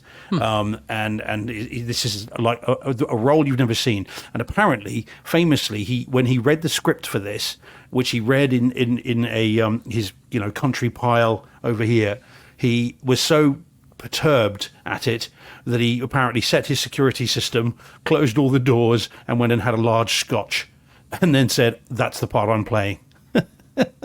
So, okay, now very quickly then. So this is Awesome. a movie about, and it's one of Anton Yelchin's last movies before he passed away.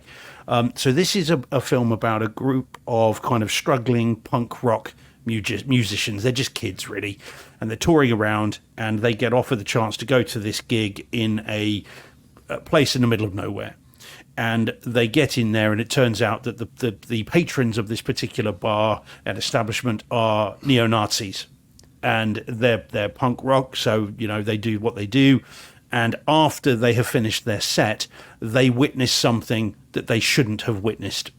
And what happens then is they find themselves barricaded into the green room of the title, whilst these various neo-Nazis decide what they're going to do to them and do with them.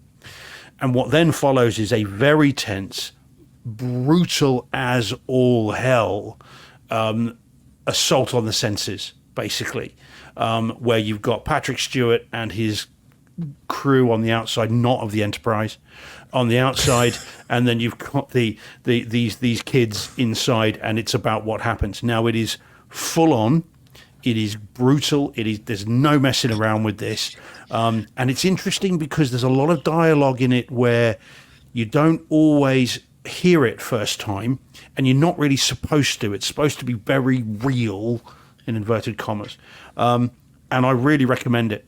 It's lean and mean. Again, it's only 96, 97 minutes. It's a little bit of a throwback, I think, to some of the movies from the sort of 80s and 90s. So it's not, doesn't overstay its welcome, but it's really well worth seeing, and you will not take your eyes off the screen for the whole time that it's on. So I really recommend this, fellas. You'll be able to get this cheap, I'm sure. It's only on Blu-ray. I don't think.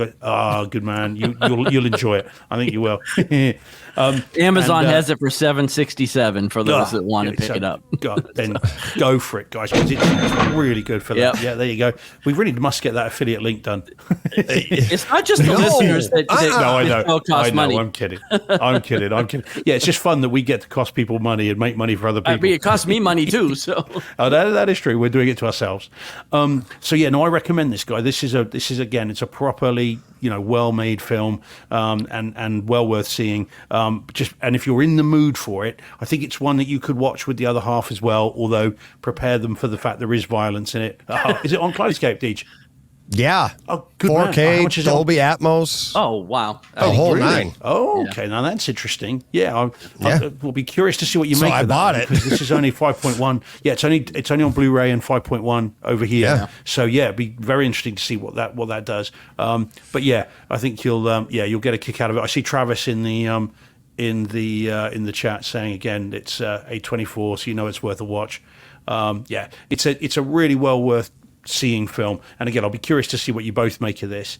Yeah, it's good, very good. Yeah.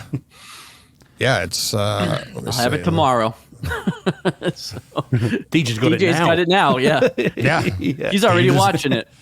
Yeah.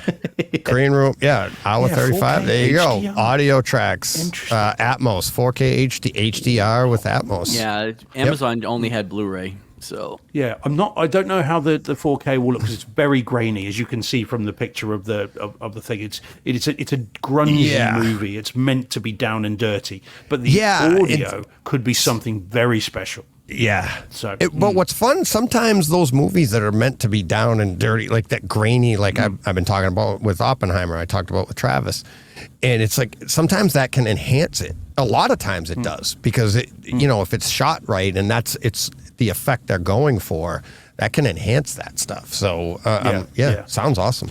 So video is grungy. It is grainy, but it's meant to be. It's supposed to be a throwback, as I say. But the audio is good. I mean, there are lots of some of these people have got dogs, and they've got there are gunshots, although there's not lots of gunplay in it.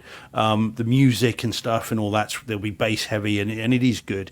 So the Blu-ray's very acceptable for the sort of movie that it is. But I'll be curious to know what the 4K one is like, and that might mean maybe we get a 4K disc someday, which would be good, and I'd pick that up pretty quickly. So all right, well, a lot of love for it in the chat. So if you haven't seen it, guys, pick it up, give it a go. It's I didn't know that A24 as well. So they've been nailing it lately. Their discs are good. They're great audio, great picture. On behalf of DJ and myself, I think we should make clear, whatever else you do, people in the chat, listening or watching, never put pictures of Patrick Stewart up on Twitter. Yeah. I think we both ended up getting blocked and banned or whatever on that one. That was fun. That was a lot of fun. As well. Joe, my IT guy, he loves me suffering through his last name, so Hotzel. I don't know, I guess. It says the Academy doesn't recognize your awards! Exclamation point. He's like, boycott those other award shows. Well, I will, but that just means there's 3 viewers of our awards. Us. So, thanks, Joe, and we'll be talking soon. We're scheduling a time to get my computer right. Why didn't that come down? Why didn't we go away? Oh, that's why. Boom. There we go. All right. Little behind the scenes stuff going on here, trying to talk to people, trying to run the show. All right. Were you done with Green Room? Yeah. Just a quickie. Yep. All right. Let me give an update on the Bright Side home theater that's being built. So Steve actually asked this before, and whoops. I'm doing the wrong thing. I'm trying to share here. So Brightside Home Theater is coming along. I see this air conditioning. Yeah. It's not as tall, but a couple of steps later, and we have a home for I believe her name is Martina. Because we're living on the name we're on. The road is on Martin. So my daughter wanted to name it Martin, but I'm like, I keep calling her. So I think it should be Martina. Yeah. And then, but we're also thinking instead of Martina, just Marty, because my wife had a friend named Marty that's female. So Marty can be female, or Marta, but Marty. So I think we might go with that, Marty. So don't go with Martha. Otherwise, someone will always go, "Why did you say that name?" Exactly. So don't use Martha. Don't use overused. So I had to build a shelter for, even though she wasn't named yet at the time, but I had to build the shelter, and you can see here down on the bottom, I have to put a chain on her too, because she's a worker and she'll just get up and run away on me. Can I ask, DJ, you haven't dented her at the front of you? What's the bar at the front? That's you haven't dented it, have you? No. The bucket's actually in the way of that. So let me, I'll show you. See that? That's just that. That's the design. No, I haven't hit anything. There's nothing to hit. It looked like a dent. Nope. But I did actually dent the bucket a little bit, and I was kind of proud of that. So, but yeah. So, but yeah, just like you, somebody noticed it. I don't know if it was my son or if it was my son-in-law noticed the dent or something, but we were talking about it, and I'm like, oh yeah, while we're doing the work on here, I'm going to, bang this one up, but then I'm going to put teeth in it because you can drill in the teeth for digging. But then I'll get the new bucket for like snow plowing, and I'll keep that one nice. The bucket, Steve. So I am just like you. And it's like, I got to keep it. And I got touch up for it and everything. So keeping it nice. Man, put the shelter up for it. And we also, see, there she is. And I close the gate, tuck her in at night. But we also have water on the property. Well, so the home theater has water. And poured out the first glass, drank the first glass, and there is the first glass. John, see that glass? I see it. Yeah, and when I pulled that glass out of the cabinet, I realized I didn't ship you one. Yeah, I never got one. Still. And the next shot is DJ in the ER. No, I've I drank the bottle full. My son tried it. My wife tried it. And they're like, it's not as good as what we have here just because, I mean, it's a brand new well, so you still get a little bit. But I was like, I'll drink this all day long. And it's clear and clean. Do you have to have it analyzed each before you can drink it or siphon from it? It's got to be checked, is it? Well, that literally, when it was the day the reason it was running is for they have to run the well for 4 hours, then you test it because that flushes it out. Okay. And this was towards the end of it. And then when they were done, it's pretty much done. I'd have to put a generator on it to get it to do this again. So I grabbed. Okay. I just wanted to get the water, but yeah, it's out for testing right now, and then. But I don't smell any sulfur in it. I don't smell. I've seen wells where you're like, oh boy, gonna need some filters. So I'm very encouraged by this so far. Knock on wood. But yeah, that was an event. Let's just say it's like I paid for I won't get into numbers, but I paid for the irrigation package. So they drill deeper. They drilled to 400 feet. And you're supposed to get, just for your permits, you're supposed to get 5 gallons a minute. We were at 2 gallons a minute. Oh. And I'm like, and it's $2,500 to frack, but I'm only at 2 gallons a minute. And they're like, we got to go another 500 because of the package you're in, the well will go down, the pump will go down that deep. So we went to 500, still at 2 gallons a minute. And I was like, but because we're at 500 feet, they're like, let's go to 520. And at this point, it's $20 a foot every time, everything past 400. And they're like, go to 20. We'll put the pump at 500. That will pass you because you don't need 5 gallons a minute when you're down that deep because you'll have 700 gallons of water over inside the well. You'll never run dry on that. And I'm like, all right. So I was encouraged by that because you're not going to use 700 in a day. And at 2 gallons a minute, it would take a day to fill that up if it all just disappeared. But it doesn't work like that. You know what you need. No. Listen to this. So the next morning, I gave them the okay, go to 520. They go to 520. They hit a vein, 8 gallons a minute. And I have 700 gallons in a reservoir and 8 gallons a minute. I'm like, I got the water up the wazoo. It's like, I got plenty of water. So very encouraged. Normally you pay extra for things like that. Yeah. Yeah. Well, I did. I got the bill today and I'm like, what the hell is mudding? I got charged for mudding. I'm like, what is it? These are things that weren't like, they're disclosed in your contract and you're like, what the hell is this? Okay, whatever. But yeah, so very exciting. How deep did they go though, DJ? I'm a little bit worried that there's some chap in China who's like, well, I'm flipping bath. Okay, you've been hanging out with my parents.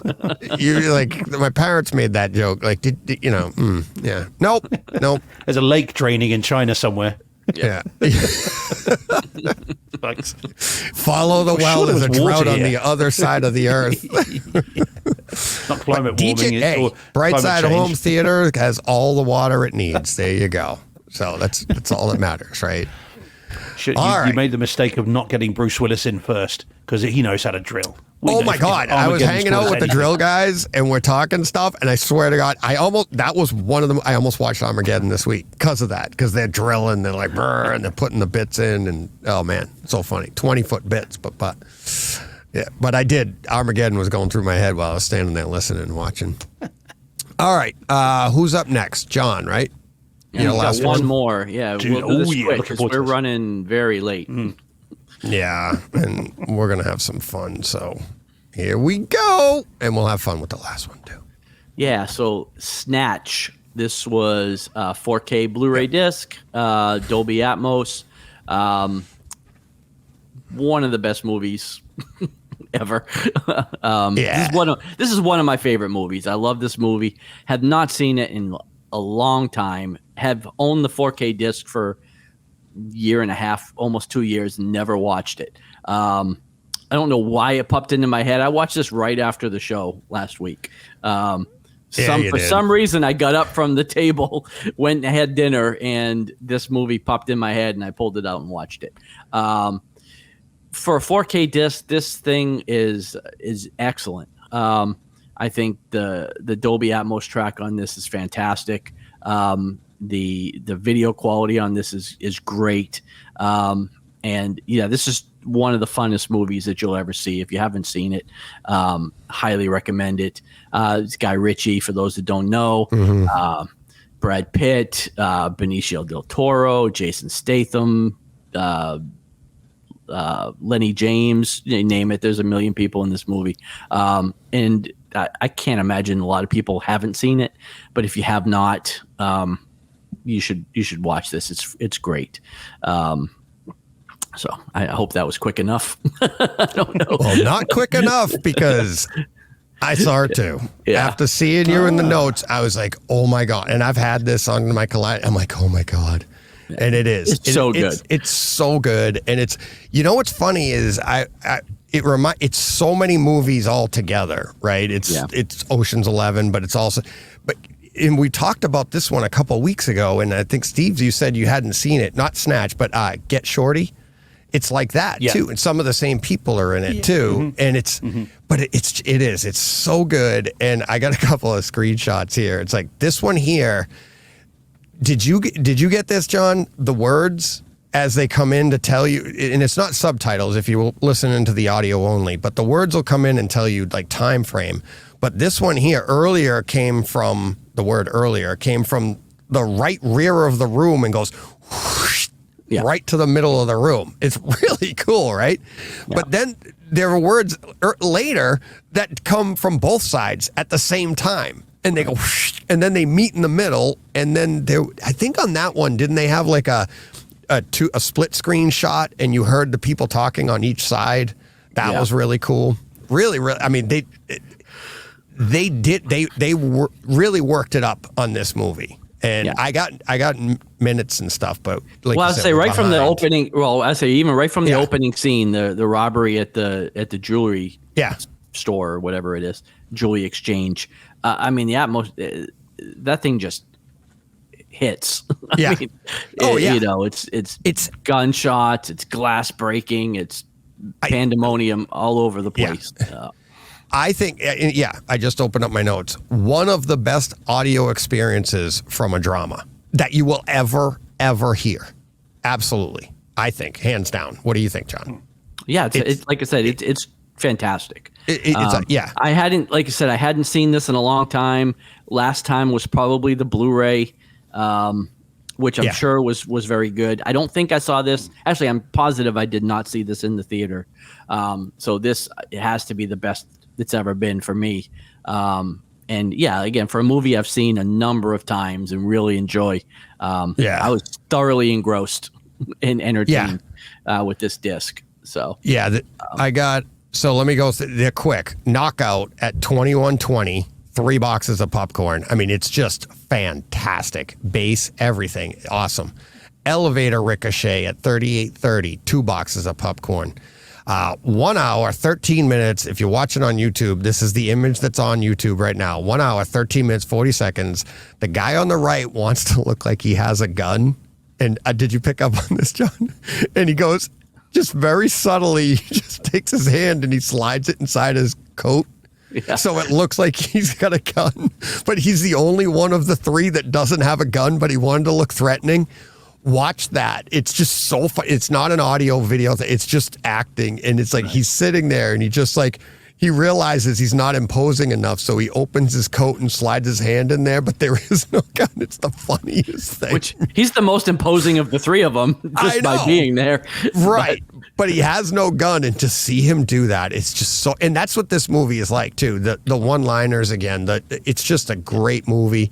Great ending. If you haven't seen it, the way it all wraps up, just like any of these other movies, you'll know what I mean when you see it. 1 hour, 28 minutes, 50 seconds, crowd and music, 2 boxes of popcorn. 1 hour, 31 minutes, 50 seconds, Statham's voice in the rear channel telling Pitt to knock him out. Great bait. And it's like, so he's talking to him in a ring corner and it's like in the corner of the room talking over his shoulder. Just awesome stuff. There's a scene where Brad Pitt goes underwater. You'll understand when you see it, but great really bass. Good. That was really good. I mean, it's just an amazing. I was shocked. I mean, like John, this is one of those like you can't not watch it. You'll get Shawshanked if it comes on, and you have to know the movie. So like when I saw that John had seen it, I'm like, oh my God. So I threw it on, and you just go all the way through. It had so much fun. But I was super impressed with the Atmos, and the picture was really good too. But the Atmos is just amazing, absolutely amazing. It's a great disc. Yeah, great disc. Absolutely. So another Sony one, another Sony disc, I do believe. Is it? It might be. I'm not sure. Distributed by them here, I think. I think it is. I might be wrong, but I thought it was. But yeah, it's great. Pull it out and look at it, but Yeah. All right. And we have what? Let's see. Oh, what do we got? Here we go. Well, over there, it is called No Way Out, which is not the Kevin Costner movie. No, it's not that. So this is No Way Out on German 4K disc in Dolby Atmos. In the US, it's called Only the Brave. And I don't think, I'll be corrected if I'm wrong, but I don't think it's available in 4K over there yet. I think it is on Kaleidescape. I imagine that it is. But it's not on 4K disc. I don't think. Yeah, there we go. Is it in 4? Yeah, the HDR. I can see that. Yeah, good. Okay, so this is the movie I've been trying to tell you guys to see for months. Yeah.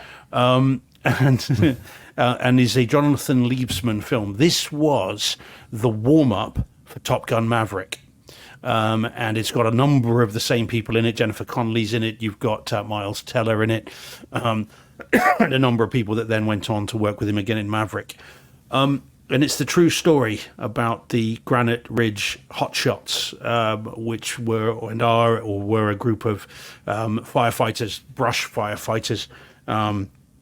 And it is the true story of what happened to this particular group of them. I dug it out to watch again, one, because then it gave me the chance to remind you two to watch it, and two, because obviously there's been a lot of talk recently about the wildfires all over the world, but also in Hawaii and everything else. And it's a absolutely fantastic film. This is the second time that I've watched it. It was shot, I am reliably informed, entirely in IMAX, which again is another reason why this was a warm-up for Maverick. And it's a very moving story, and I'm not going to spoil it, but it's a moving story. It's a difficult story to watch.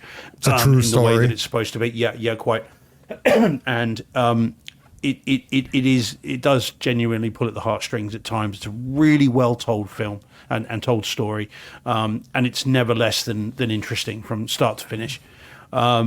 And as I said, I'm not ashamed to say, second time I saw it, I rolled a tear at the end of there's one particular shot, which I won't spoil, but at the very end, one little shot that just cuts right through me. One? One particular one that just really does do it. So it's a really good film, and if you haven't seen it, must see it. Make a beeline for it.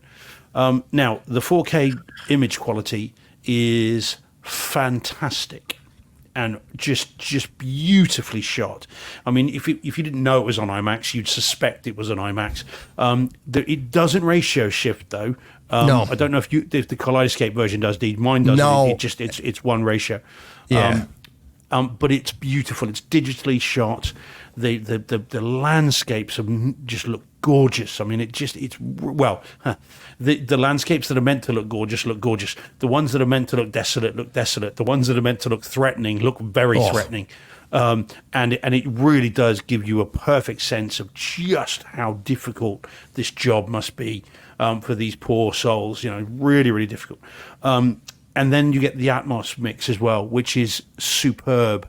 It starts off. We can spoil the opening. It starts off with a tracking shot, as a push-in shot across a wood that is on fire, a forest that's on fire, and out of that comes a bear, not the cocaine bear, as far as we know. No, but out of it comes a bear that is on fire, and you can hear all not of like the not a flames. real bear. Think of like a fiery phoenix, only a bear. Well, it's an imaginary. It's just that theme plays through the movie. It's not like this real bear comes running out of the woods on fire. Well, no, I didn't want people to get that in the image. making of this.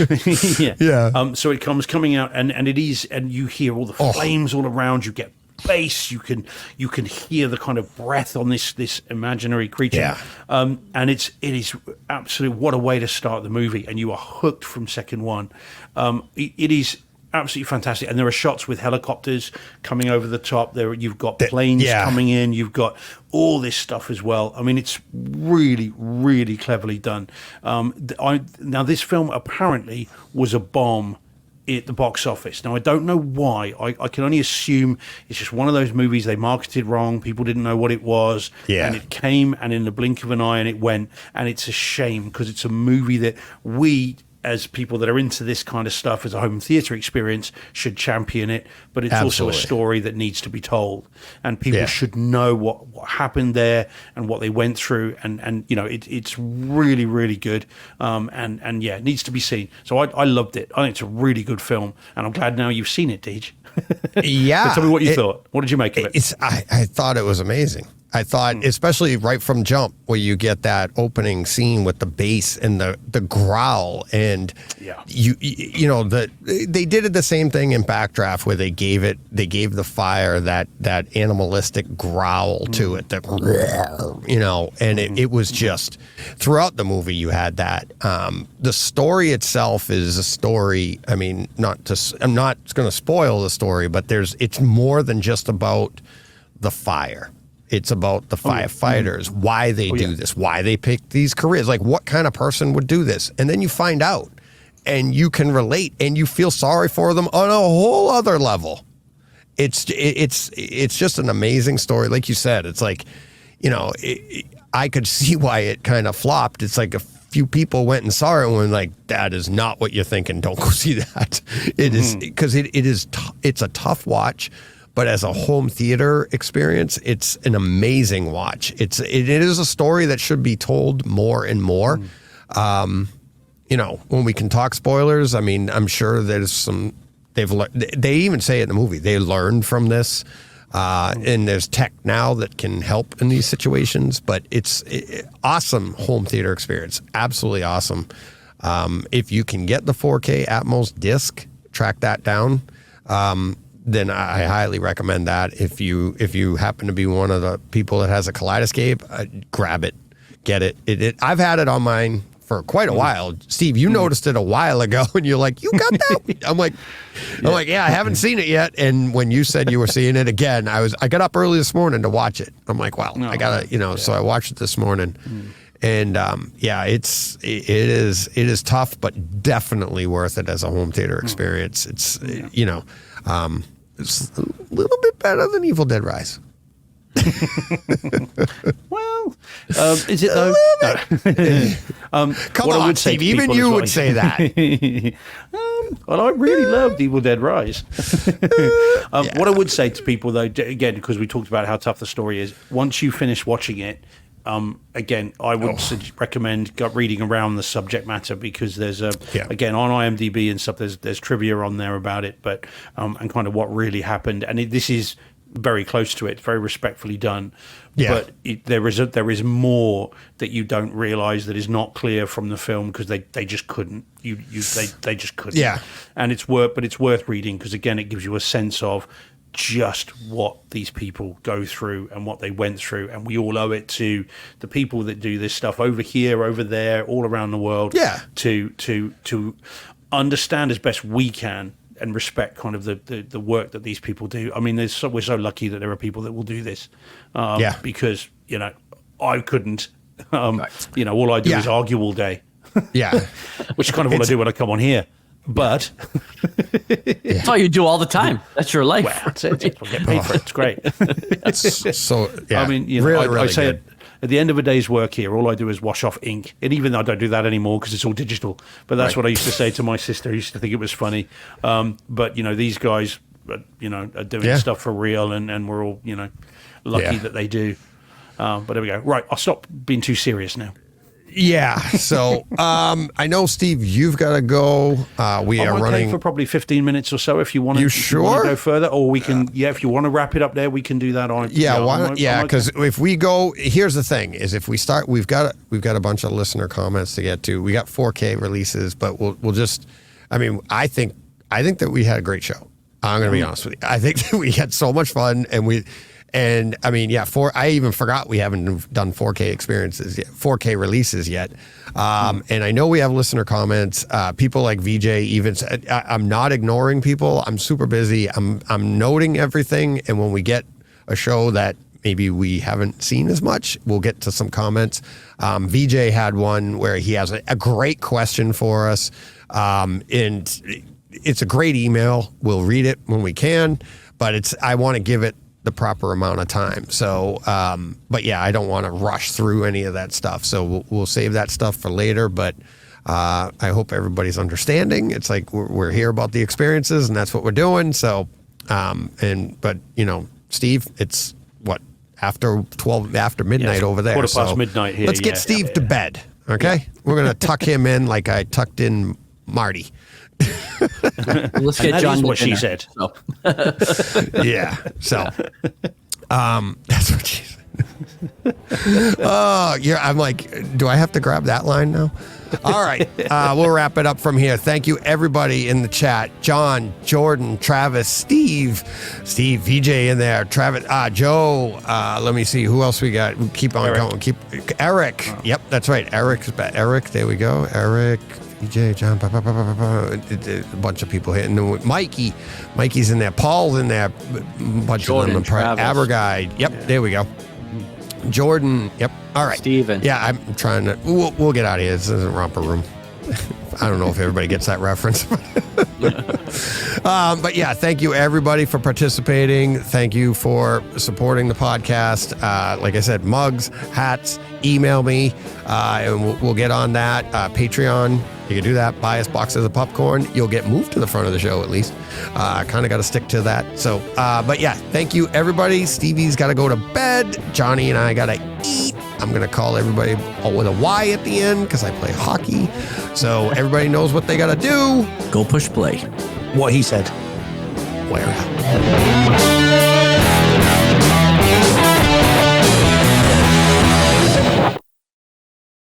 Hey, Fred.